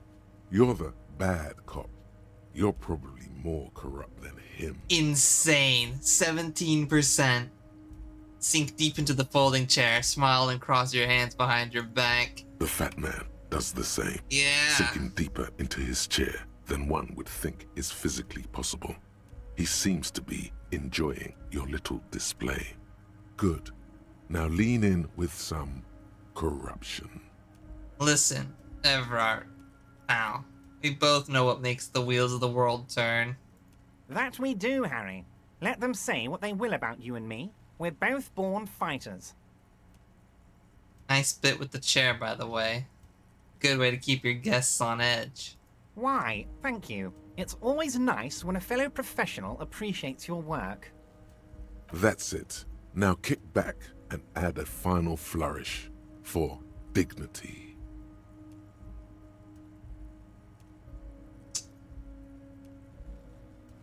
I'm not saying I'm corrupt. I'm rational. Or should I say, this is a worm's lair, and we both know why I'm here. Help grow your hoard, or thanks for your hospitality. Feel free to visit me down at the station anytime. You strike me as a reasonable man, Harry. I like that in a law man. Let's cut to the chase, shall we? What can Everard Clare do for you? I think we'd like to ask you a few questions. Don't you think so, Detective? He's not happy about this.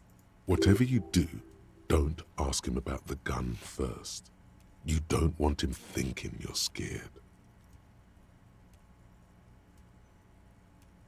Met Joyce, the company representative. Oh, that's very nice. I haven't gotten around to her yet. I'm very, very busy, you see. I hope you're getting along. One thing I want to make very clear, Harry, is that this is not some kind of union versus corporation situation. Everyone is just pals here. Just pals? Yes. We're all trying to do what's best for Martinez. Don't feel like you shouldn't work with her just because you and I are such good friends. I'm not a jealous guy. What happened to the previous negotiator, Mr. Gamont? What do you mean, Harry? Nothing. I let him go. Made concessions for the company in previous negotiations. Why would you let him go? He's an old man, Harry. I wanted him to spend more time with his family. God knows how long he's got left. Called him a midget. Harry! I have little people in my organization. I would never call someone a midget. What is this? Honestly, I'm beginning to think you're a midget, Harry. I'm only kidding, Harry. You're not a midget. No one is. We're pals. Joyce said the previous union leader vanished under suspicious circumstances. Vanished? Harry, the woman left her casserole in the oven and couldn't make it here in time for the voting. Holy shit, he lit her house on fire? Oh, did I leave my casserole on? Better go home and check. The election can wait. When she got back, the whole thing was over. Wait, there was no mention of a casserole from Joyce. Funny. Joyce didn't mention any casserole. Harry, Harry, Harry. Do not fixate on this little matter. Maybe it was a rabbit stew, or a hairdryer, or an iron. The point is, her heart wasn't in it. Mine was. If it's spilled blood you're looking for, then there certainly isn't any in his expression or demeanor now. Let's talk about something else. Of course, Harry. Let me just assure you one more time. It's perfectly okay to share anything we discuss here with this Joyce. This is a completely transparent organization. Completely transparent, I'm sure. I have no interest in what she is doing, but I myself have nothing to hide. Nothing to hide, so I can ask about the drugs. And I respect your privacy. Just remember, none of this is secret. Tell her about all of it. My brother's picture, my singing swordfish clock. Tell her how overweight I am and how I'm helping you find your lost gun. Tell her about everything. Everard doesn't mind. It is rather interesting to tell people things about each other, isn't it? It was nice telling him about her right now. I'm told the union is involved in the local drug trade. What? Harry, how could you say that to me? You know I appreciate a joke as much as any Johnny Fat guy, but I can't take slander.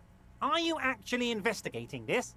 The reaction appears to be sincere, but it's impossible to tell with this guy, honestly. I am. You've hurt me, Harry.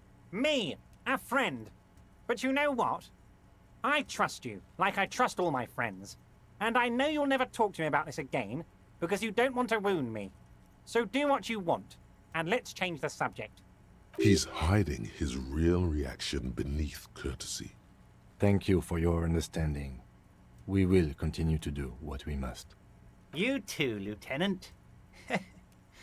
You know, I like you, but you never were my favorite. I'm a Harry guy. I'm Team Harry. None taken. Did we have anything else to do here, Harry?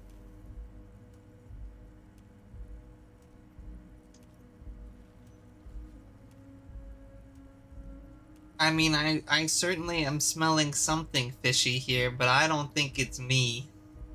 Wait. You need this to get in and out through the gate. Great, wouldn't want to get stuck in here. Thanks, I was wondering how I was supposed to get out. Here, you're one of us now. A real red and white union man. Take care, Harry. I wonder if I can use this to trick people.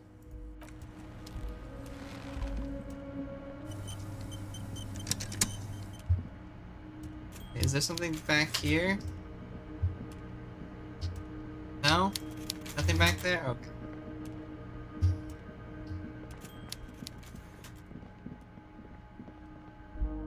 Okay, let's get out of here.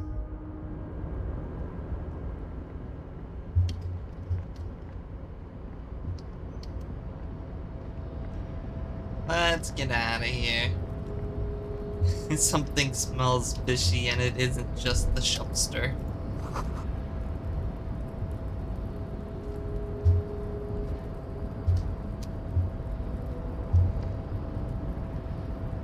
So true, Silent.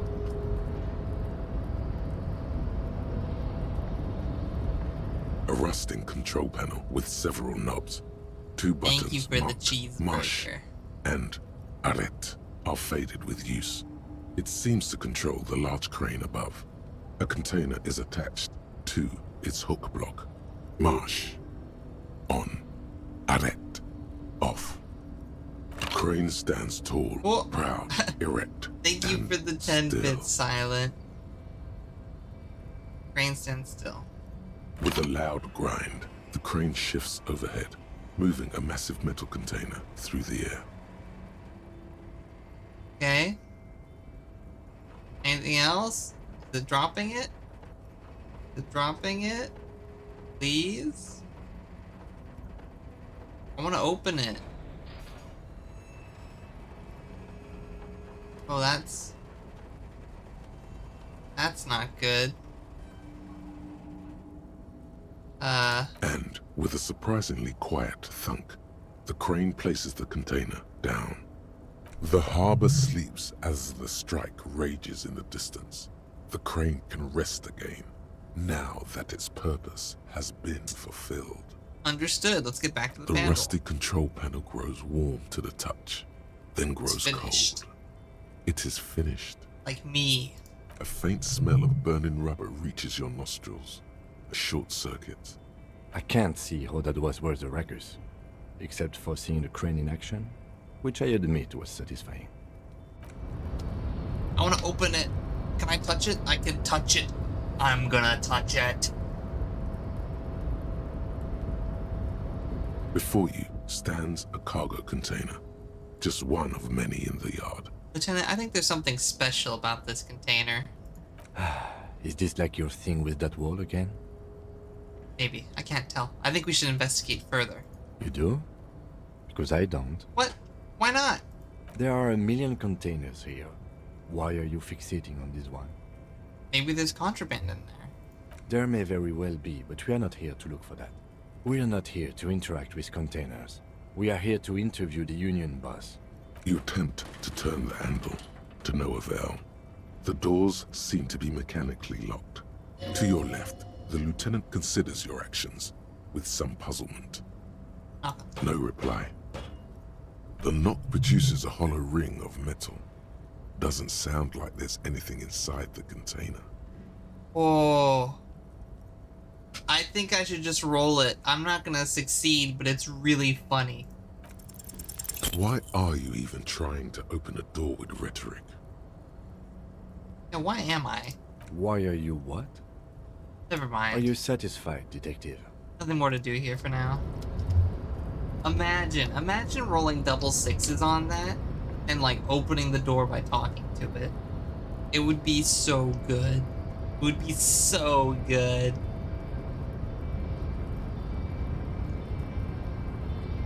I'm gonna hit the door open. Okay. I think we go into this door now. Yeah, we just go into the door now.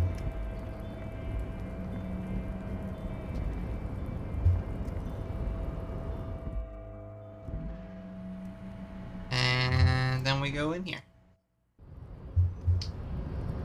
Okay. Hey, buddy. Your race descent has only worsened since I last saw you. You Why- have really let yourself go. Why are you not with the Hardy Boys? I am not the first line of defense. I am the last. In addition, these so-called Hardy Boys are an effeminate clique of bodybuilders. Their company is spiritually degrading. Insane. You pick up on something artificial in his tone, like he's putting on an act. This is unlike him. He is usually more himself.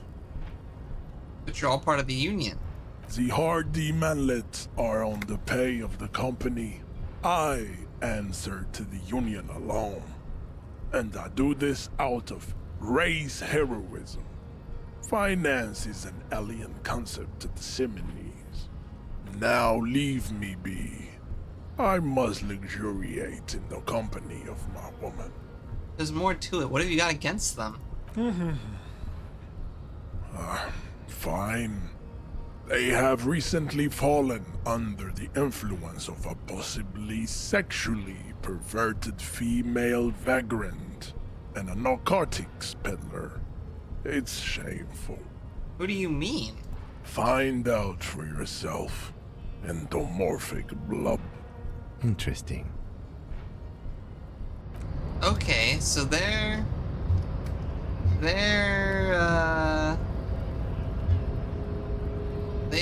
okay. There's a lady they're involved with. We can get dirt on them. What's Manana up to? Hola, Wandering Man.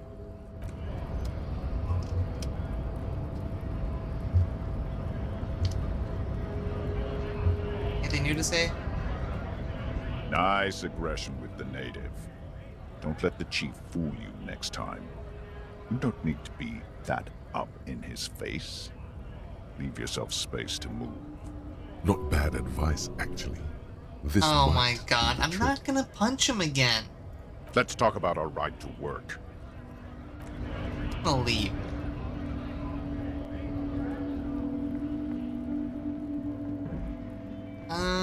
Let's go talk to Gart about the soup. Let's investigate the soup right now. And then we're gonna go look for this narcotics woman.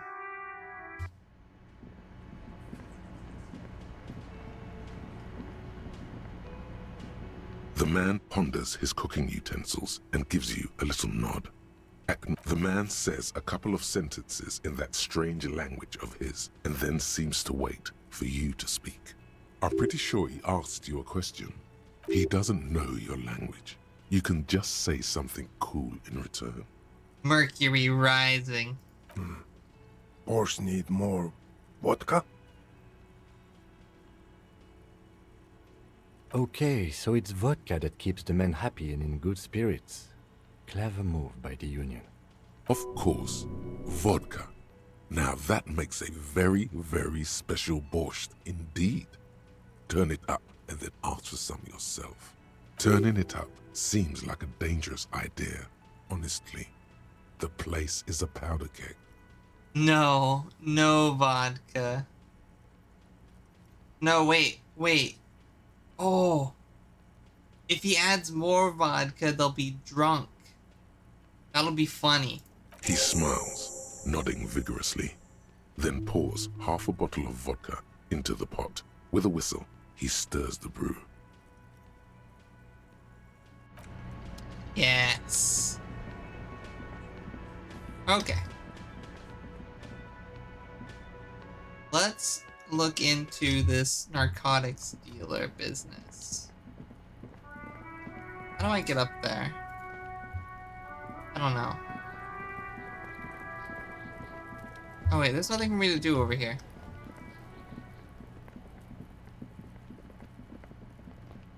I do want to figure out what's upstairs though. How do I even get upstairs in here? Oh wait, can I open this yet? This orange machine is dead still. It has a hand-cranked ice cream churner and an electric freezer. The ice around it slowly melting. Turning the crank feels oddly satisfying, like stirring your childhood dreams. In the distance, you hear water dripping. It's all gone now. You'll never become a poet or an entrepreneur. My prime part is not strong enough. Okay. We gotta find a way upstairs.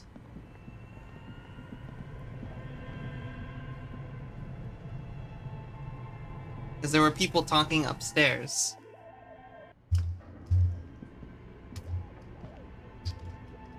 Alright, I need a... I need... Where is it? There we go.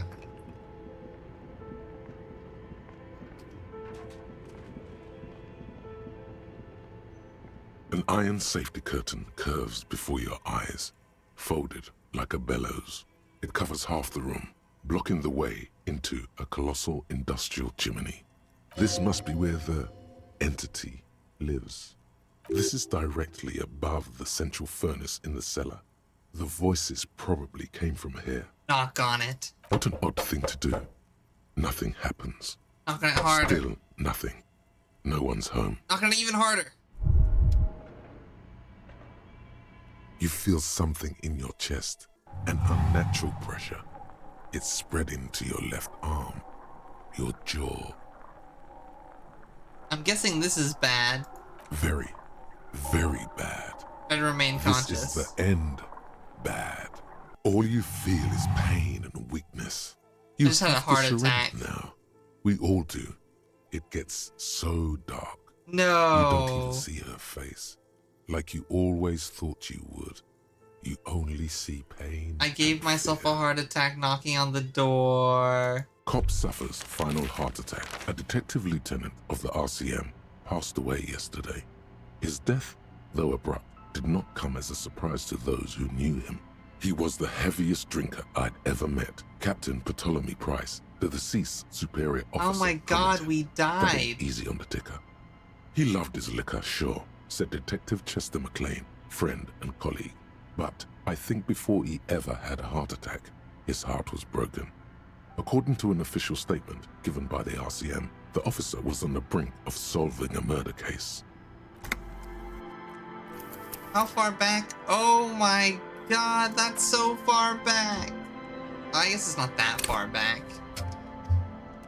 It's not that far back. It's a little far back, but it's not that far back. We need to go talk to the Borscht.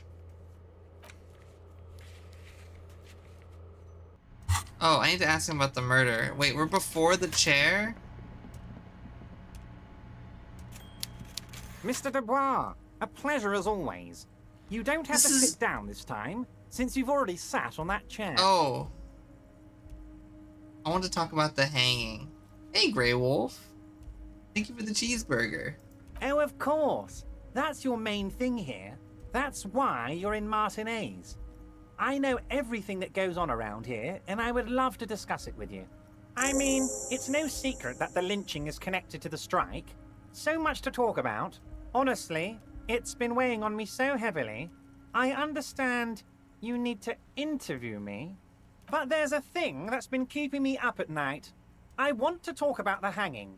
I mean, if we could just calmly talk, exchange information, we could blow this thing wide open. Yes, that sounds good. Let's do that. Let's do that. But I can't think straight with this thing weighing on me. You're police officers, aren't you? I have a crazy idea. You guys are basically door-opening machines, incredibly talented at opening doors. Kim, is that true? Are we door-opening machines? I'm not sure I understand. I agree, Wolf. If you're I hope you're asking having a us to good break night. down someone's door, it's not going to happen. Come now. I just need you to go open a little door for me and leave it unlocked. A simple thing. Absolutely nothing shady about it. An excellent opportunity presents itself, sire. You could win the trust of the arch-liar, pretend to play into his hand. Then, or is it? should you wish, bend his efforts towards your own. Oh, no one's. It's just a weasel. A weasel lives there. Nothing for you to worry about. What do you mean by a weasel? A loud blabbering weasel. When weasels feel no one is watching, they start acting foolishly. Just go there, unlock the door, and leave it open. It's been such a burden on me, Harry. I just want this to be over so I can discuss business with you. Fine, I'll look into it. We'll need to talk about this murder case, though. Fantastic, my friend. Just let me know when it's done and we can take our friendship to the next level. You can get the key from Manana. He's down by the gates. Manana's like a free agent in the Union. Okay, so this is Special after the chair, operations, thank God. Hardened socialist. A real free thinker, too. He'll tell you precisely where the door is. One last thing, Harry. Just open the door. You don't need to go in or anything. I just want that weasel to come home and see the unlocked door. See you soon, Debardeur. Just kidding, but not too much. Okay. I'm not gonna lie, I think I should drink the borscht.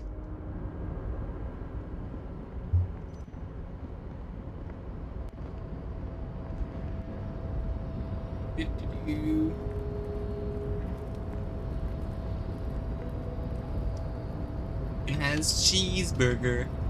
Thank you for the cheeseburger, Ronis. Welcome on in.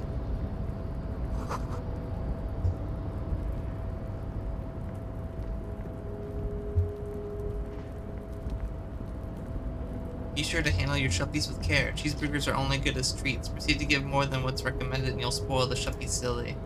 I've had how many cheeseburgers? Like 6 cheeseburgers this stream? I'm gonna be so fat. I'm gonna be like those like giant chunky cats.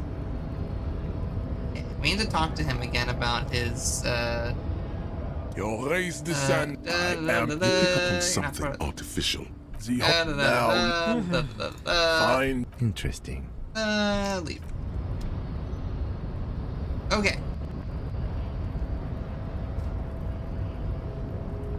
We need to talk to Manana. Manana, give me the key. So, how'd you like our harbor? Man just won't move. Yeah, I ended up putting 3 skill points into a skill to jump down a couple meters. You've been in there, he means.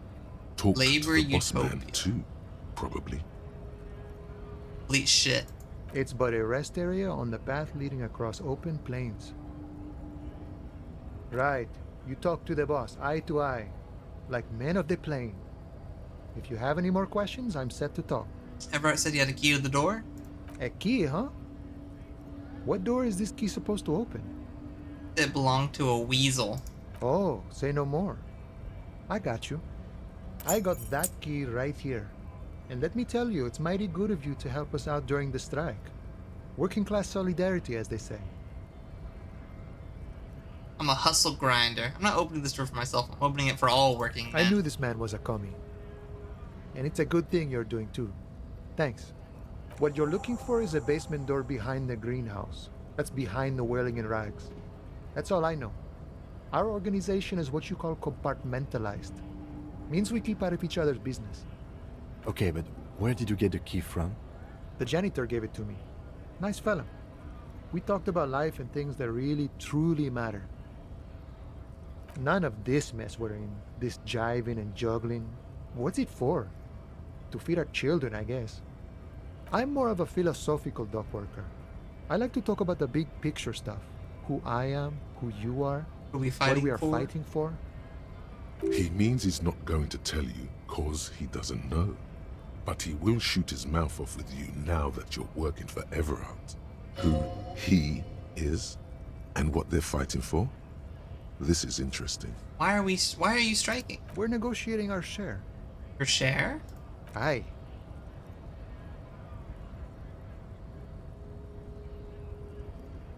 Oh, how large a share would you like? All of it. However, right now we want all the harbor workers to be on the company's board, so they could take part in the decision-making process. So, like, the union guys are like, some of them are like communists and just want the workers to have access to like a fair share of what they do. But Everart's like a total leech. And the company is a complete, capitalist company. Ugh, this whole situation sucks. This seditious talk sounds like communism. Just so we're on the same page, communism is basically wanting to kill the rich people or deporting them to a labor camp in southeast Grad. But don't say that out loud if you're a communist. Oh, ads are about to roll. I'll take a little break here. I've been sitting around all day. I need to get some stretching in, so I'm gonna let the ads run and we'll move to BRB real quick. I'll catch you guys in a few minutes here.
It's chip time.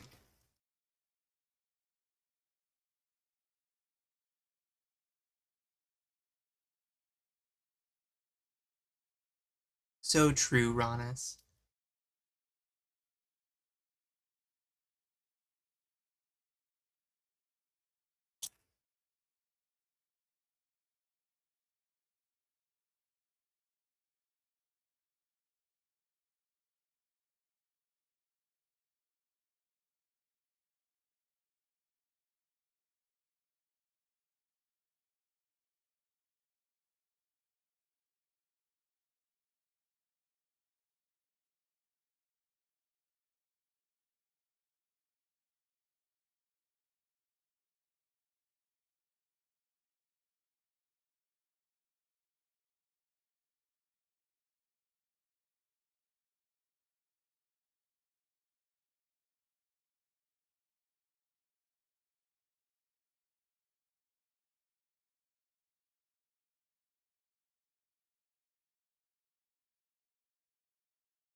Alrighty.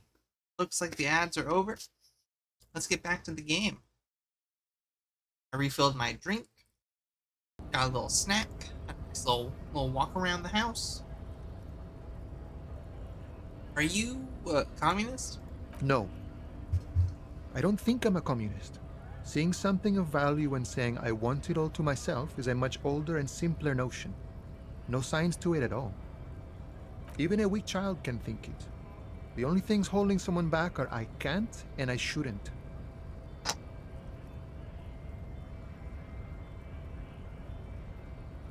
Just the way the world works, Boyadero.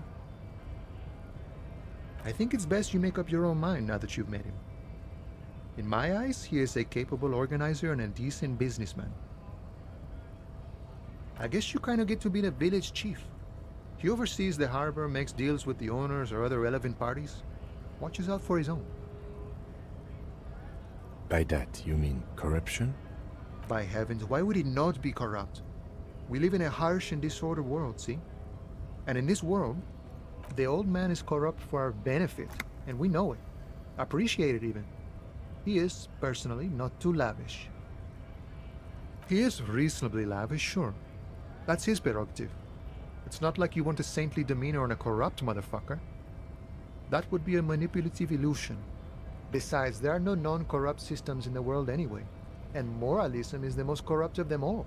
This man has political theory, and it has not failed him today. Seem to have spent a lot of time thinking about the political situation. Sure, I've had the necessary free time. Fortunately, there's always time. The look in his brown eyes conjures up an understanding. For him, having command of his time is the most important thing. It all comes together now. The way he speaks about scabs, his general attitude. He's a follower of a 500-year-old Franco-Nigerian Boyadero code, itself an appropriation of Vespertine cool. That of a noble peasant or a traveling herdsman. True to yourself, independent in your actions, loyal to your friends. Maybe I am a Boyadero. No. Unless... No. The man sits on the railing, his hands reaching far and wide. Yet it feels as if he could, effortlessly, go even wider, if need be. An endless I wanna torrent of be. time. I wanna be a Boyadero. You know anything about the Hardy Boys? Los Ardis? They're an independent militant group. A bit too high-strung, but it comes with the responsibility. They're sort of like you. Preserve the rule of law and all that. Except it's Everard's law. But really, they're just like you. But really, they're just like you. Okay. Let's go have some vodka soup. Vodka soup time, you know? Then we're gonna save. And I guess we're gonna just keep looking around. There's definitely areas we haven't explored. There's a lorry driver we're looking for. The man ponders his cooking utensils and gives you. The man says, I'm pretty sure he doesn't know your language. Mercury you can just rising. say something cool. Borscht need more vodka? Okay, so it's vodka that keeps the men happy and in good spirits. Seems so silly. Clever move by the Union. Of course, vodka. Now that makes a very, very special borscht indeed. Turn it up and then ask for some yourself. Turning it up seems like a dangerous idea. Yes. Honestly, the place is a Turn the powder keg. vodka up. He smiles, nodding vigorously, then pours half a bottle of vodka into the pot. Could With I a whistle, have some of He that? stirs the brew. He smiles and nods enthusiastically, and, chattering away in his language, ladle. Okay. That literally just gave me... Oh. What? Oh, it trades. Okay. Well, hello. Someone seems to have found himself a bottle I'll of make this exchange. I have alcohol. so much. Here's where the magic happens. Thank you for the pets, Alan. Light reflects off the thermal cup. The borscht may not look like much, but doubtless it'll get the job done. Better pop it open before it gets cold. Wow, the gods of mass production have made this alcohol container laughably easy to open. A child could have done it. Open the bottle. There's a satisfying pop as the cap comes off. Take a and sip. the hair on your back rises like an army at attention. You've been here before. I feel bad. Welcome back, detective. You're home now. I want the healing, but is it worth giving up my sobriety? Fine. We're not worried. You'll crawl back to this bottle soon enough. We'll give you another chance. Booze always gives you another chance. You've passed up your chance to start drinking alcohol for now, but don't worry. The option to start drinking becomes available again in 2 hours. Drinking is a mechanic in this game? You're shitting me.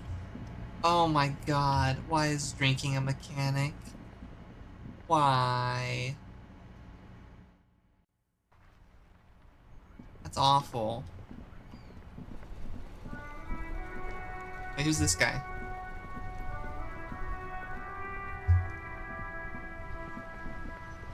Hey. Vigilance officer? What can this old carabinier do for you? Yes, the Debardeurs Union pays me to stand vigil during the night. Not out of any political allegiance, mind you. I'm an old man. Don't sleep more than a few hours every night anyway, and money is tight.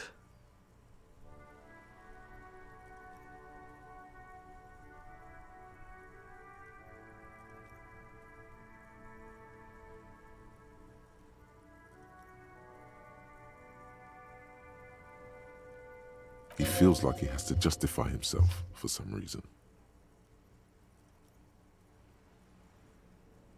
Must have seen something on the night of the murder. Your booth looks right into the yard. Yes, it does. Unfortunately, I wasn't working that night. Been on a 2-week leave since last Monday. Well then, why are you on leave? It's a private matter. Nothing to do with your investigation.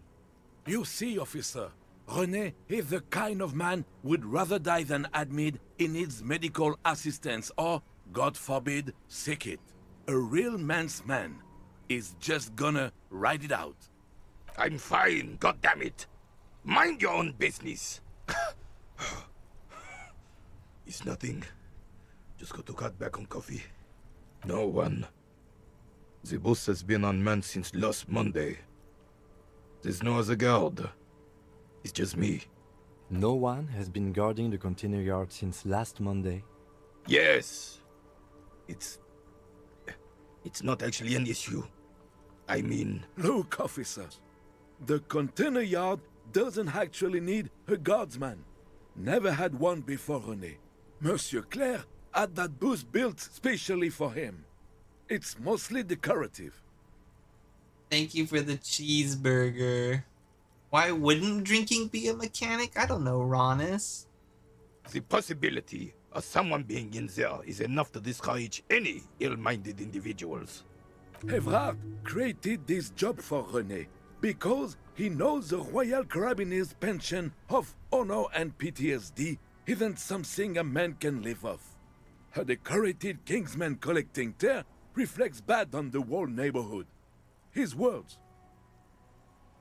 Oh, I didn't mean to imply there's something wrong with that.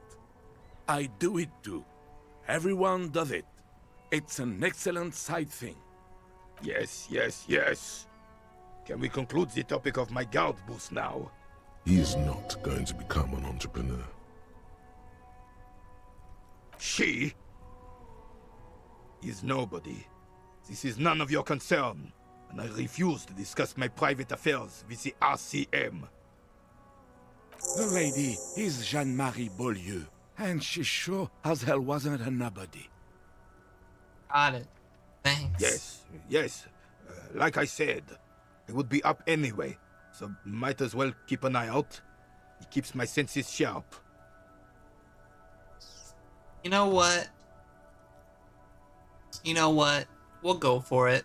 We'll go for it, you know? Why not? As René turns from you to his partner and back, the medals on his chest rattle and glare. He keeps his spine straight and his ribcage lifted, displaying them proudly. 2.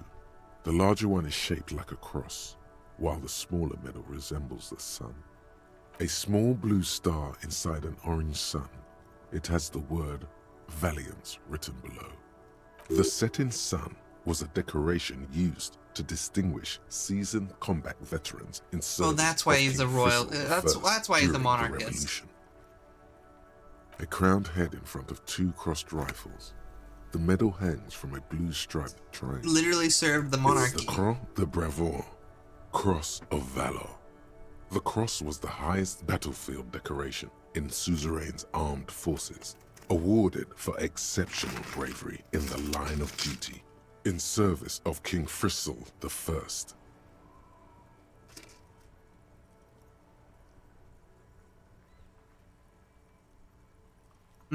Chippy.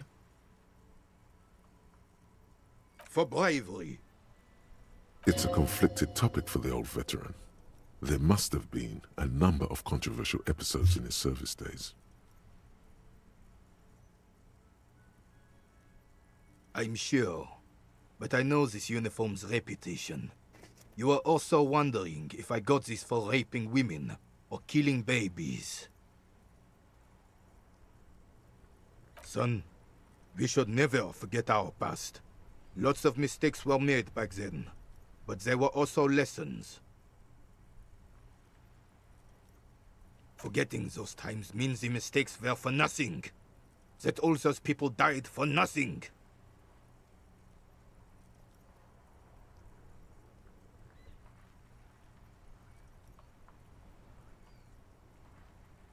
Whoa! Sounds like you're about to open the gates of conversation.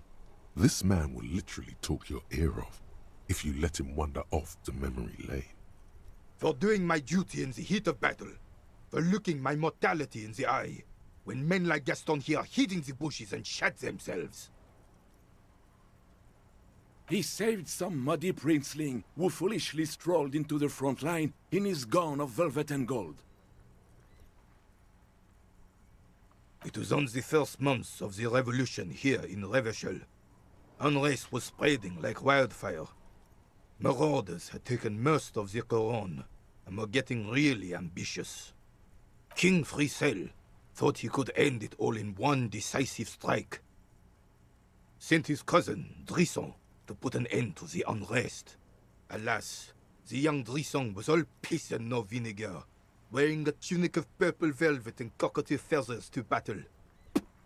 Even his rifle was gold-plated, shone from 5 clicks away. Can you imagine the asininity? Purple velvet tunic. That isn't exactly camo. To keep the long and bloody story short, Drisson marched us against the partisans in Coron. And when I say marched, I mean made us walk into captured enemy territory, single file, like toy soldiers, while he rode in front on his giant red stallion. The rebels were smart. They let us come real close before opening fire. Suffice to say, it was carnage. I got shot in the left shoulder and went down. Just a flesh wound. But just as I turned over, the prince fell into the mud next to me. He was missing his lower jaw. Then his horse, driven mad by the noise and smell of gunpowder, stepped on my leg and shattered my knee. I grabbed my sidearm and shot the beast in the head. Then everything went black.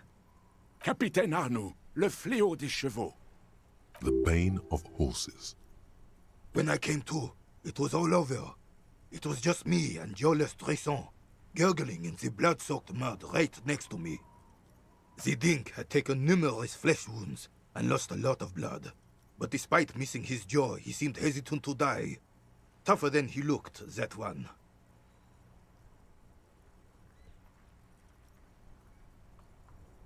The fighter. So I grabbed the dink and started crawling. Kept going until the 59th Cavalry picked us up. Through some miracle, we both survived.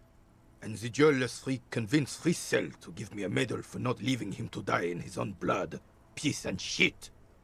He was the commanding officer and I was on duty. Just doing my job. Shouldn't hand out medals for that. 13 months later, I received the Sun. For distinguished service. It's not worth mentioning. You sense he's downplaying it. He did a lot more than his duty. More than anyone's duty. It's in his spine, in his billowing breasts, and untarnished self-worth. Sounds like you're being modest, Renee. The old carabinier stands quietly like a statue, his features motionless. What Monseigneur Modesty is not telling you is that he crawled over 7 kilometers before the cavalrymen found him and Drisant. 2 days later that was.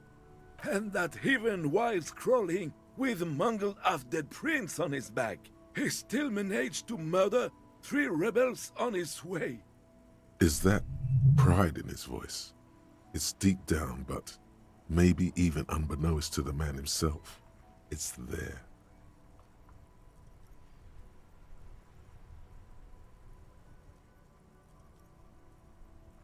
Sorry, officer, but you're reading me all wrong. I'm a man of peace, and these kinds of bloody heroics are only impressive eating the to same men sandwich like from René yesterday. himself. Certainly not to me. How did you find the story to be, officer? Bon Dieu. You and Gaston must be related.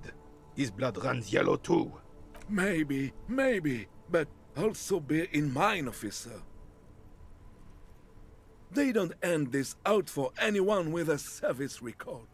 Oh no, you have to get shot. Repeatedly. And you need to get your hands bloody too. Really, really bloody. Do not speak of what you know nothing about, Poltroon. Duty is something you will never understand. Bah! There were many such stories in those days. Many such men, too. True Revacholians. Men with backbone. Men with backbone. Oh, yes, René, yes. Men were bigger, girls were prettier, and everyone wore the fascia. Lord, please, bring those days back, if you can. I'm not getting into this with you again. Officer, was there anything else? You should try to come up with a heroic story of your own. Impress this old soldier. No, I'm not gonna. I have 6 in drama and I can't even do it. A 6 and I need to roll a 14, which means I need to get 8. No, we're not doing that.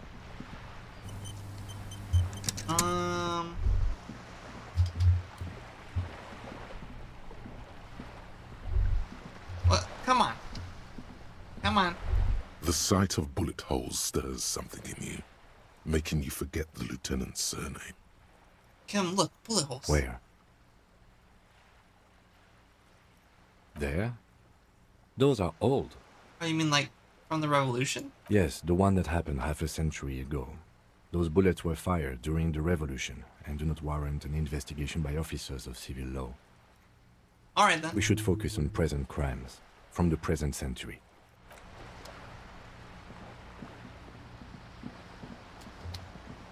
Wait, who's that?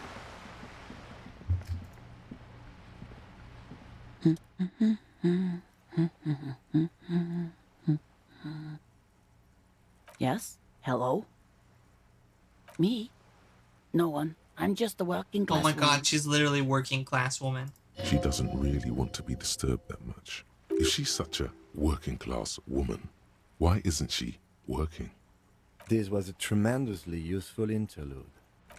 This was a tremendously useful interlude.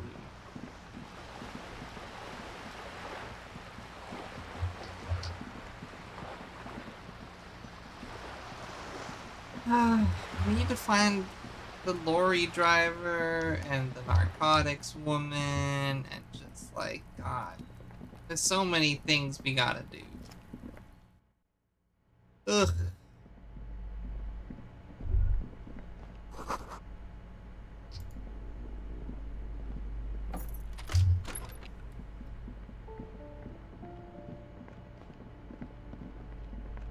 Which door is it? Which door? This door has been closed with a padlock. A chalk-drawn number on the board says, number 11. It's a solid lump of metal, but the shackle is deeply corroded. A solid pair of chain cutters would make short work of it. Better whip out those cutters. You won't get very far otherwise. Okay, well, you know, the game said so, so... This door has been closed with the shackle snaps like a twig, and the lock The game falls said to the to. floor with a little thud. It should be possible to enter now. After you, detective.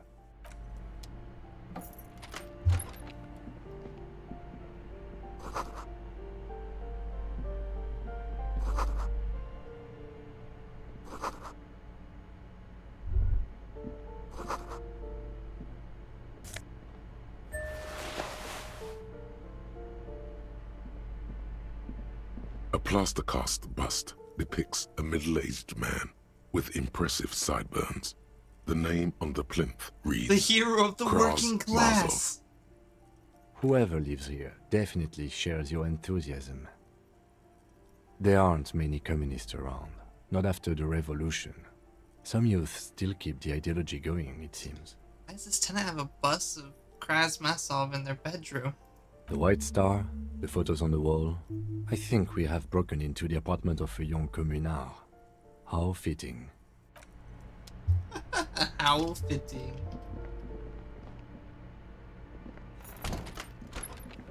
Let's see. Door number 9 is locked.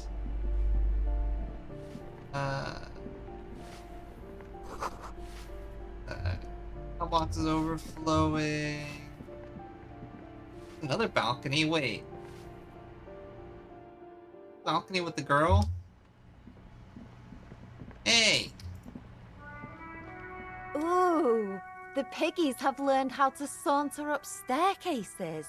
I didn't think you could do that with hooves. That's right. But here you are. We've evolved. Yeah, I can see that. Cool mutations. That smell coming from her paint bucket. It's not paint. It's heavy fuel oil. That heavy fuel oil? Red-dyed heavy fuel oil, intended for exclusive use in government vehicles, to be precise.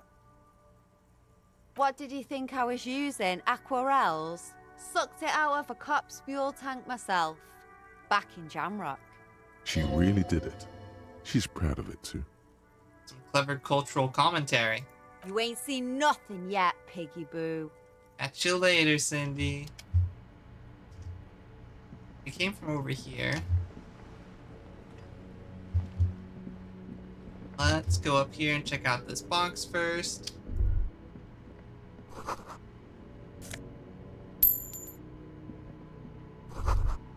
Can't get in. Bane's new. Someone lives back here. Interesting. What's in here?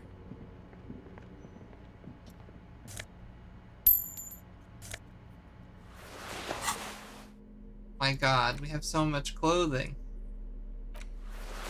Marion lounge jacket. Jeans.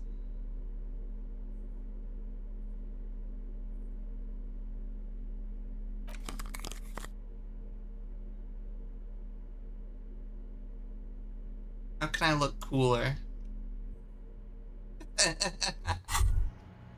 The pockets of these new jeans are perfect for sticking your hand into. Makes you look cool, calm, and collected. What's this? As your hand enters the pocket, your fingers brush against something soft yet crinkly. Hey, it's a chewing gum wrapper. It reminds you of the fruity juice of apricots. You should inspect it closer if you have time. Something about the wrapper's texture is familiar. By the way, the raw materials were most likely exported from Seaguy, the apricot suzerainty, and processed in sur-le-clay into the apricot-flavored chewing gum loved by kids of today and yesterday. Something about it is familiar, and not only to your fingers. Interesting. What? A crinkled chewing gum wrapper. The worn label reads, I'm not gonna Tutti eat this, Frutti. am I? It smells faintly of apricots with a barely noticeable twinge of cinnamon. You feel compelled to point out that there's nothing fruity about cinnamon.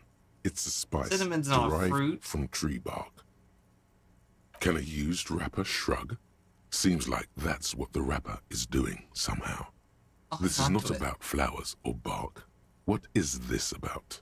Why are you looking at this wrapper? Just in case. You neatly fold the wrapper into a square before you put it back into your pocket. Carefully, lovingly even. Holy shit. The leading intellectual organ of Martinet's communism? The front of this quarterly journal features a large satirical portrait of the late King Friesel. From the sides of his head, a pair of light antlers spread to the corners of the cover. To your disappointment, there aren't any full-color pictures to direct your attention. Just no advertisements, you notice. So who's funding this radical commentary? After rifling the pages with your thumb several times, you return to the table of contents. The magazine is divided into several sections. International development, Kunst und Kultur, and local concerns. Just inside the cover, there's also an editor's note. What do they mean by local Unsurprisingly, concerns? much of this section is taken up with articles declaring unqualified support for the dock workers' strike. You skim the headlines. Paint the harbor red and white. Martinez tames the wild pines. A city in revolt. First we take Martinez, then we take La Delta. Finally, there's a brief article by the writer, G. Martin, accusing the owner of the Cape Side apartments of illegally attempting to evict certain communist tenants simply for not having paid their rent. Charging rent just to live somewhere is pretty outrageous. The writer, G. Martin, remarks dryly that capitalists love wealth redistribution, so long as it's only redistributed upward. It's true, the rentiers have been bleeding you dry. You really ought to find your own place one of these days. You flip back to the front of the magazine. The table of contents unfolds before you. Put it away. I want to look at stuff in here. Rats of the city. One's been sleeping here recently. Cindy.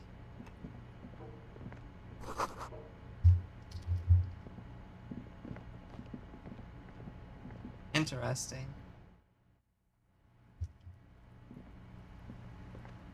Hello again, officers. Have you come to admire my mural? Ooh. Not only have you found my address, you've discovered my biggest secret. I'm a coal miner. She does have eyes that seem to be smeared with coal. Not the nicest place by Guess it'll have to do. It doesn't have to do anything at all. Nothing does. Like me. Right now, I'm doing nothing at all. Really? You're a miner? Yes. I keep hoping a shaft will collapse on me. But somehow, it never happens. Don't you have a real home? Does anyone in a city like this? Cool, I have other questions. Shoot, Piggy. Catch you later. Nothing else to do up here for now.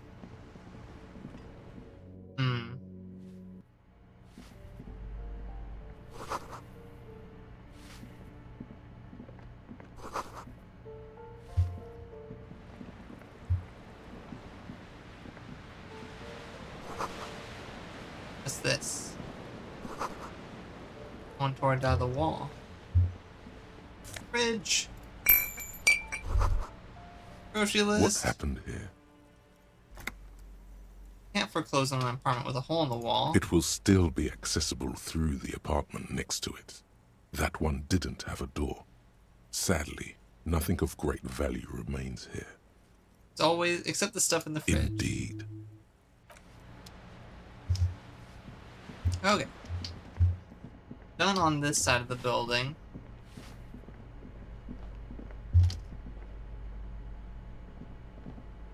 You hear someone walking around inside, rearranging the furniture. The walking stops abruptly. You can feel tension on the other side. A poor communard, from the looks of it. The room is barely bigger than a closet. This is the police. Open up. Do I have to open the door? Do you have a warrant? I'm not obligated to open the door if you don't have a warrant. Let's go. We don't have a reason to get inside that apartment. It's generally easier to do things if you have literally any reason. Damn. I can't do stuff for no reason? Cringe. Okay. I bet you the weasel is the guy in the purple jacket that we want to meet.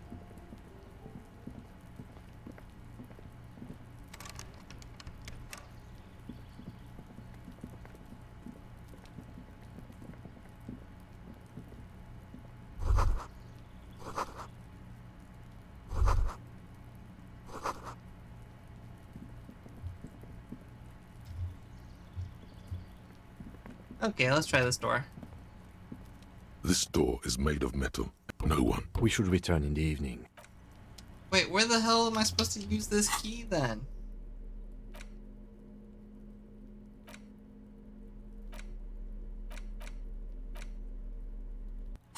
Alright, I have the giant novelty check to cash in.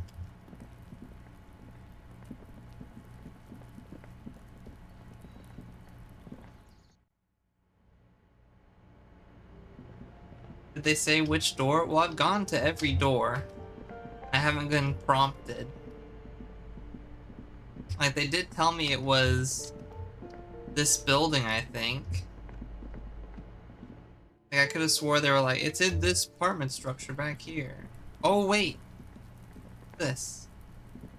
This must be it. The basement door is weather-worn. The copper nails holding the upholstery in place have turned green from sea air, and there's a knocker shaped like a lion's head. You try to be as silent as you can. It takes a bit of rattling of the handle to loosen the bolt. This is the door. Finally, the door unlocks with a small clack. Thoughts race through your head. He didn't say I didn't or couldn't go in. He just said he recommended against it, you know. Yes, staying over? No, I think somebody's packing up to leave. This is the flag of Revachol, the suzerainty. This isn't just one sun, but there are little suns dancing around the big sun. Who the heck This lives is the here? sevenfold sun miracle. It's an optical atmospheric anomaly the first settlers saw. Happens in cold weather. 6 small suns around the big one. This complex halo phenomena is how old Revachol got its flag. Old flag of the suzerain. Mm-hmm. The tenant is an old-fashioned guy.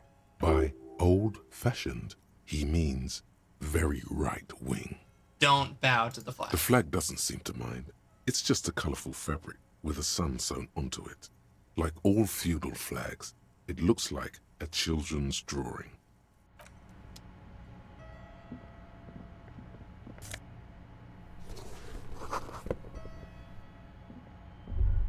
A row of mugs sits on the shelf. Each one depicts a human figure. Oh a my God. woman grinning amidst mysterious symbols. A broad-shouldered man shoveling potatoes, and others. This guy's the original mug owner. A little ring. Though cheerful, the images on the ceramic make you vaguely uncomfortable. This guy's the one who owned the racist mug. There's something disdainful in the way the curves and lines of the bodies were drawn. The images betray a lack of interest in human beings. They are merely unflattering caricatures. The owner of these mugs doesn't like people of other ethnicities very much. This person is unhappy. The lieutenant picks up one of the mugs, then puts it back down with a look of disdain. I'm beginning to feel better about breaking into this man's apartment. Yes, your broken mug friend would feel very much at home here. The same humor, the same mocking lines. There's the missing tin soldier. Whoever lives here might have used the Whirling's container to dump his trash. And now they've drawn the ire of the Union. The plot thickens, as they say. An interesting little clue. Let's see where this goes. Clues have a way of magically connecting to other clues. This is interesting. Perhaps you should break into apartments more often. Who knows? I'm not expecting too much from this clothes in the trash lead either way. It might turn out to be some random local matter, but still, a nice coincidence. You could ask Everard who this person is once you're done here.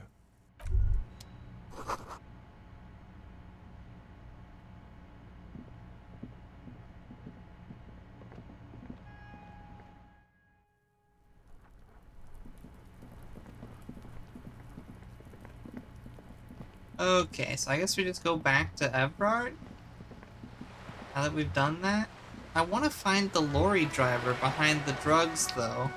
But I get the feeling that it's the same guy behind that locked door, because the sun is the theme on the racist lorry drivers' habit. And we're very convinced that the racist lorry driver is the one shipping the drug material.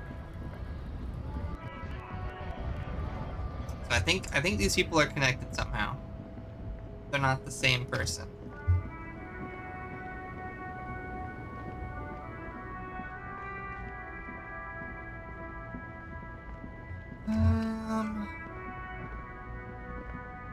Gotta be something around here I haven't looked at.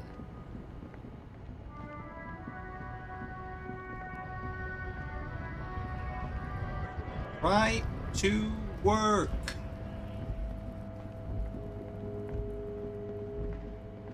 I do not like scabs.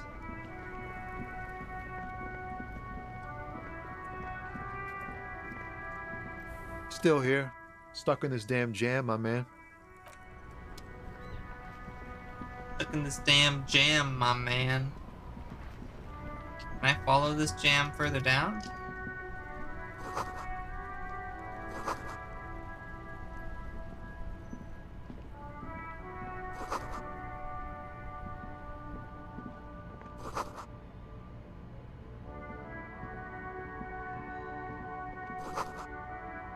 Wait, this is the drawbridge.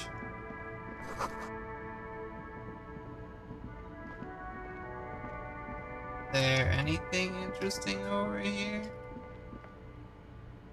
No. Guy, though. You see a Samaran street vendor surrounded by a motley assemblage of goods. When he realizes you're looking at him, his face breaks into a wide, welcoming grin.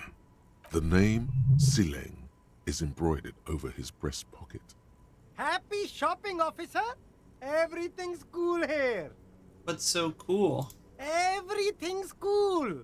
The goods are cool, the customers are cool, the place is cool. And one more thing, officer, you're very cool. You feel a twitch in your index fingers. There's a finger shootout brewing. Whip them out!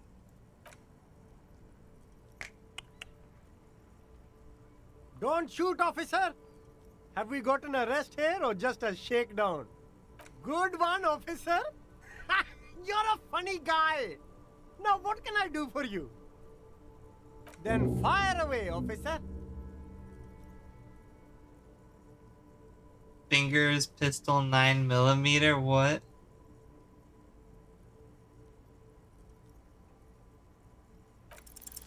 Start with a little compliment, then work your way up from there. Hey, you This seem is like about a business. really Remember. successful entrepreneur. Would you like to support a member of the local police force? Oh, okay. But why, officer? Think of it as an investment. An investment? What kind of investment? Investment in your customer base. Gotta prime the pump, man. Fair point. You can't have a successful business without a loyal customer base. How much is your loyalty worth?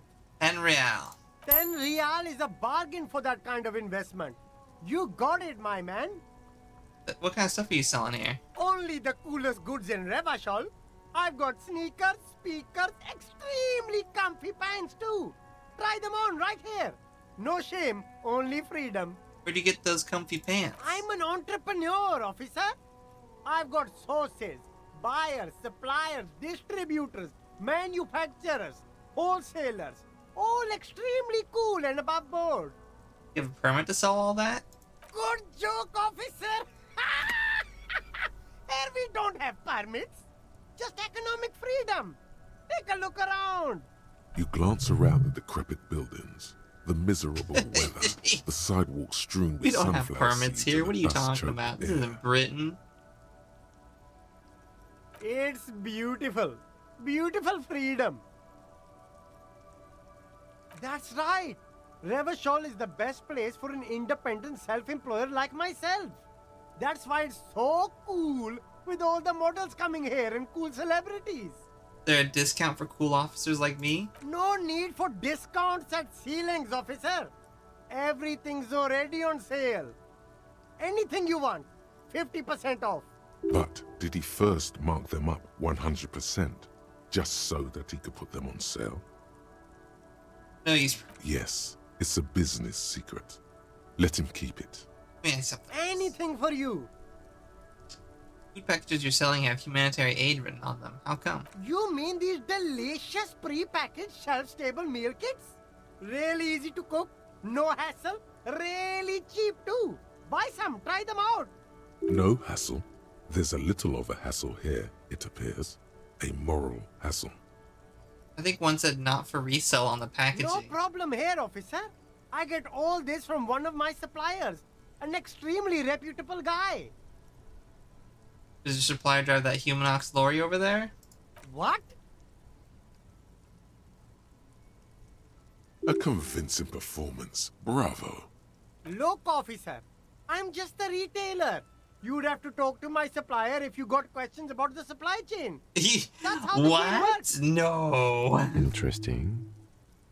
We'll need more if we're going to pin this one down, he thinks. Good questions, though. Sharp eyes, officer. It's for show, my liege. He knows you need more than this to bust this guy.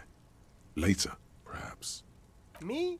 It's a boring story, officer. Who cares about the past? I'm all business now. All Revachol. This man probably comes from Seaguy, sometimes known as the Apricot Suzerainty, an archipelago in the Samaran Isola. Apricot Suzerainty calls to mind an era when the Seaguy archipelago was colonized by Revachol. It's a bit of a slur, in other words. Very cool. I admire your awareness of our intertwined histories.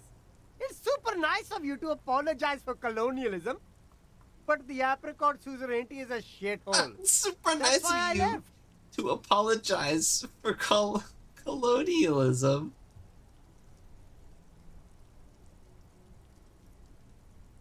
That's so cool, officer. Speaking of, why not support an independent local entrepreneur by buying some pens and glasses? Do you have those shoes? There are clothes inside. Cheap second-hand clothes, smelling of strangers' body odors. Want better shoes. Don't be shy. These are premium class clothes. Good quality. Save the economy? That sounds off. You find your hands deep in tattered and faded garments made from weird polyester blends that make your body itch and sweat in all the wrong places. Going shopping. Oh my god, shopping. The box smells like cat piss or like an old person with no money. Economical, but also trendy. Look first-hand, buy second-hand. Keep the economy moving. Something cold grazes your hand. Synthetic and sleek, a windbreaker.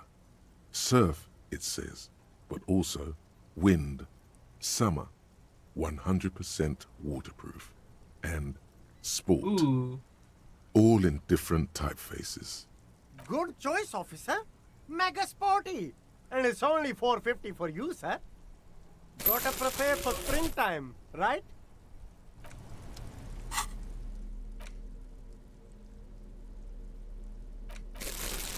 Oh yeah. Oh yeah, we're rocking it.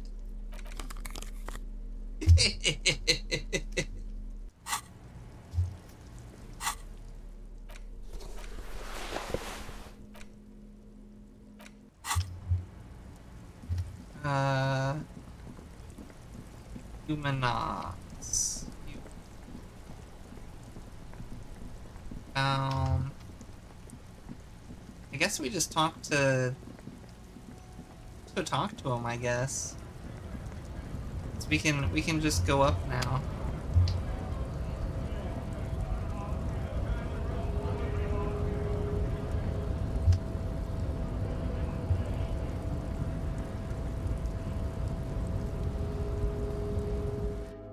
Wait. Where's the gate? Is this the gate? Can I just go this way? Is it a long walk up there every time? Oh my gosh. It's gonna be a long walk over there every time, isn't it?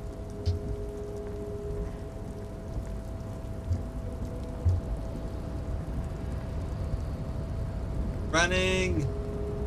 Running! Go talk to him, let him know we did it so he can tell us about the murder. That snowballed.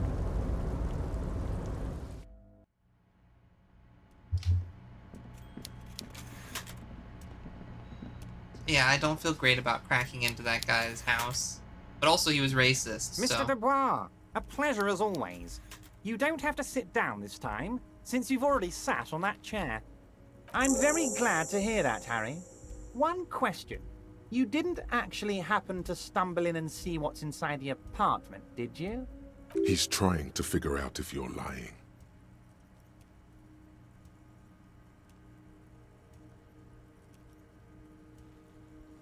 You're right, Harry. You only had to unlock the door, which you did. So we're all good here. I don't want to tell him shit. He was testing you, and you succeeded. You kidding. Thank you for the cheeseburger, Alan. Now let's get down to brass tacks. It's time for men like me and you to figure out who's killed who and why. Real police work is gonna start happening now. I promise you, Harry, this is gonna be good.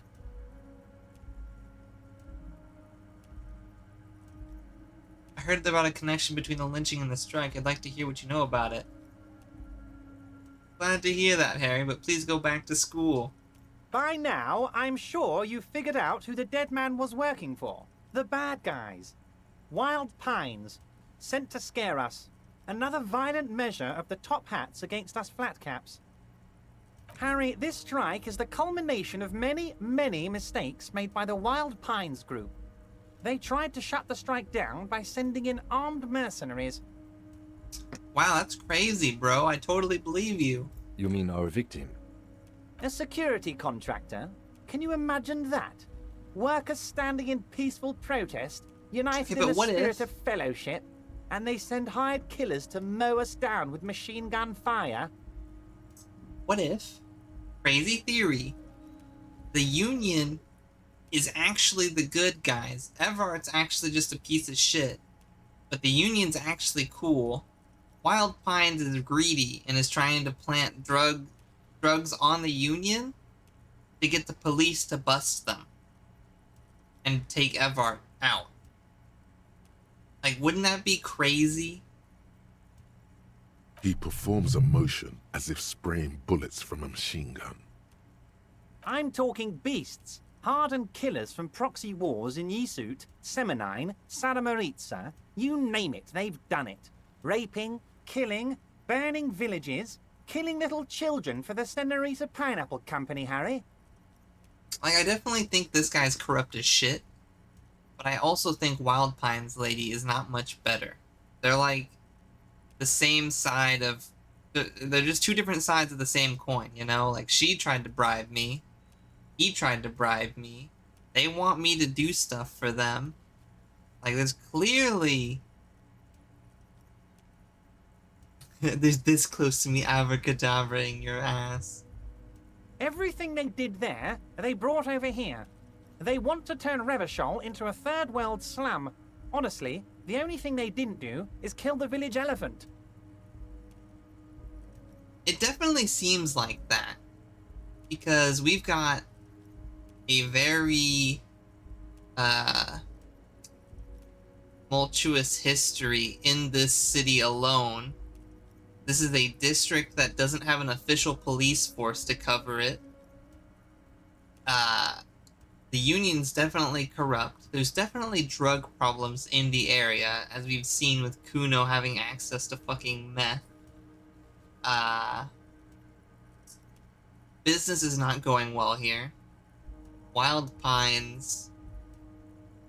This isn't the first time they've gone on strike against Wild Pines. The previous leader was probably involved in a prior strike, because it doesn't seem like... It seems like these strikes have happened before. Like, quite some time. But this is just the most absurd one. And I definitely think Wild Pines has interest in keeping things going. Although it's very strange that Everart sent the guy away who'd done negotiations with him and had conceded to their demands several times before. So it's like, there's a lot of fishy stuff. I don't trust a big corporation that operates on 8% of the world's shipping overall. Like, there's definitely 8% of the entire world's shipping. There's something going on there. Like, you don't get that big without a little bit of shenanigans. I think Evart's in on it and wants a cut of the pie. So they're striking as a union to get a bigger bonus. They want to be on the board and whatnot. They got crazy claims. Now, I haven't personally witnessed the brutalities out there. I have the luxury of staying in my container, you see. If I need to go somewhere, they just move my container. Wait, they moved the container? Yes, I'm an old man, Harry. My legs aren't what they used to be. They lift my office with that big crane. It's actually very fun. You should try it. But enough about me and my fun container. That's the killers insane. the company hired, I think there were 3 of them, all hardened commando types. One of them got downright suicidal, getting drunk, violent, a little rapey. Even their own negotiator couldn't control him. That's your boy, the one who likes hanging out and trees. By negotiator, you mean Joyce? Harry, what you need to realize is, we dock workers are not pushovers. We got grit, Harry. This whole neighborhood does. Push us hard enough and we push back. And when we do, we push to kill. Who exactly did the pushing? There's a militant wing inside the Union. A group of people whose duties don't involve manual labor, but peacekeeping in the neighborhood, making sure everything runs smoothly. That sounds a bit like organized crime. This is corrupt as shit. They're like you guys. Idealistic people who want to make sure bad things don't happen. And if they already have, well, punishment must follow. Again, that sounds like organized crime. This guy loves his organized crime. So these idealists killed our victim? One day Titus Hardy, leader of this peacekeeping faction, comes up to me and says, "Boss, socialist democratic fervor drove us to take it upon ourselves to kill this beast that was burdening the land."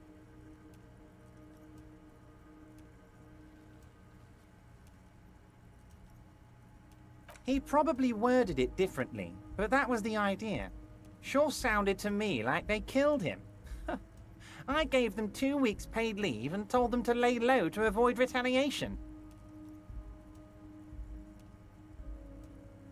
Aren't you worried we might arrest them for this? Oh, I'm not at all worried about that. These are not the kind of men who get arrested. They're Martinez boys, tough and gritty.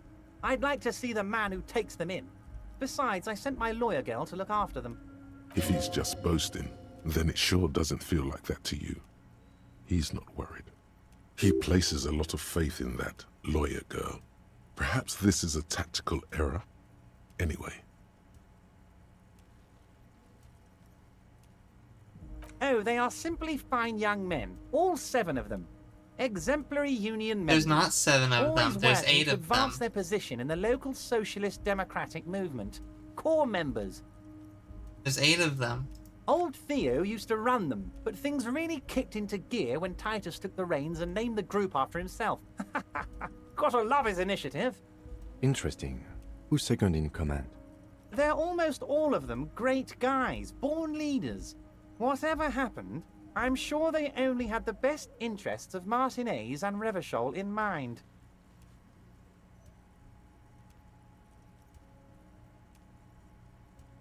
Work with them. Hell, interview them. But don't fight them. They really are just like you. Men who like beer, women, and some order on the streets. But of course, it's the least I can do for my good friend Harry. I'll do it right after we've concluded this talk. You can now go and tell Titus about this. See what he has to say. Also, yeah. Harry, here's 5 real. The lieutenant watches you pocket the banknote. He looks a little puzzled. Good boy. A real team player. It's money. Now, do you have any more questions? It's free money. I'm not supposed to take it. We're allowed. Look, we've been over this. Joyce gave me 130 real. You're allowed to make donations to the RCP as long as they're properly, or the RCM as long as they're properly documented. Oh, Liz is a bright one. I paid for that law degree myself, thinking it'll probably turn her all fancy. But hell, Harry, she came back a firebrand socialist. Sometimes she scares me She with came her back zeal. a firebrand socialist. So they shot him. He was shot in the head before he was hanged. How odd. I don't know what to say, Lieutenant. They told me they hanged him. A hanged man is what I saw when I took a look into that yard. It's impossible to say if he's telling the truth, sire. It's impossible to say if he's telling the truth, sire. What I do know is, the case is in safe hands. If anyone can get to the bottom of this shot and hanged man, it's my 2 little policemen. Godspeed, policeman. Was it a good talk? I'm not sure we made much headway here. I was hoping we'd bust the case wide open. Heck, I even wanted to tell you what I really want to achieve with the strike. I don't know what happened, Harry. I wanted you to feel like Mr. Martinez. And of course, I also wanted you to find your gun. But it's like I can't completely trust you. Yet. Yes, Harry. It's like I can't fully trust you if you're not a man of the left. I want to, but I just can't. What? I'm a communist. A man of the left. So you have to be a social democrat. He's been hurt too much in the past by men who aren't social democrats. What's that supposed to mean? I'm more left than you are. You're saying it, but I don't believe you. You know how it is, company snitches, agent provocateurs everywhere. I'm barricaded in this fortress of mine, and I need to get a message out. Will you help me? And what would this entail? Once again, I require nothing unethical or illegal of you. You just need to get 2 little signatures on this piece of paper, and then mail it to my accountant in La Delta. It depends. I don't think what we just got from Mr. Clare was very useful. But, he thinks, it's your call. As I said, it weighs on me heavily. But once we get really talking, well, I'm gonna hand you the keys to Martinez, and maybe even help you figure out who's behind this killing. He's saying as little as possible, as vaguely as he can. What are the signatures omitting for? Things. I'm glad you asked, Harry. The Union is going to build a modern youth centre in Martinez. It will be righteous. We're gonna get those teenagers off drugs and on roller skates. Okay, if that's real, if he's building a youth skate center, I'm so in. I love skating. There's a nameless little street on the coast with some old houses around it. Most people have already signed. I just need 2 more signatures to get this mission off the ground, Harry. What will happen to the current occupants? They are just gonna have to deal with the construction noise for 6 months, and then they'll be living like kings. Right next to a fancy new youth centre, designed by the best architects from Stella Marie. Is he absolutely sure the tenants won't be thrown out in the street? You 100% sure no one's going to end up homeless? Am I? Harry, these people, Martinez is the most important thing in my life. I would never let anything bad happen to them. We're gonna build a youth centre there. The value of their properties goes up and kids have a place to play in. I'm looking out for these people, not pulling the rug from under them, Harry. I'm looking out for all of Martinez, not just the harbour. Okay, what if he's actually, like, super corrupt, but, like, mob boss, I look after my own corrupt?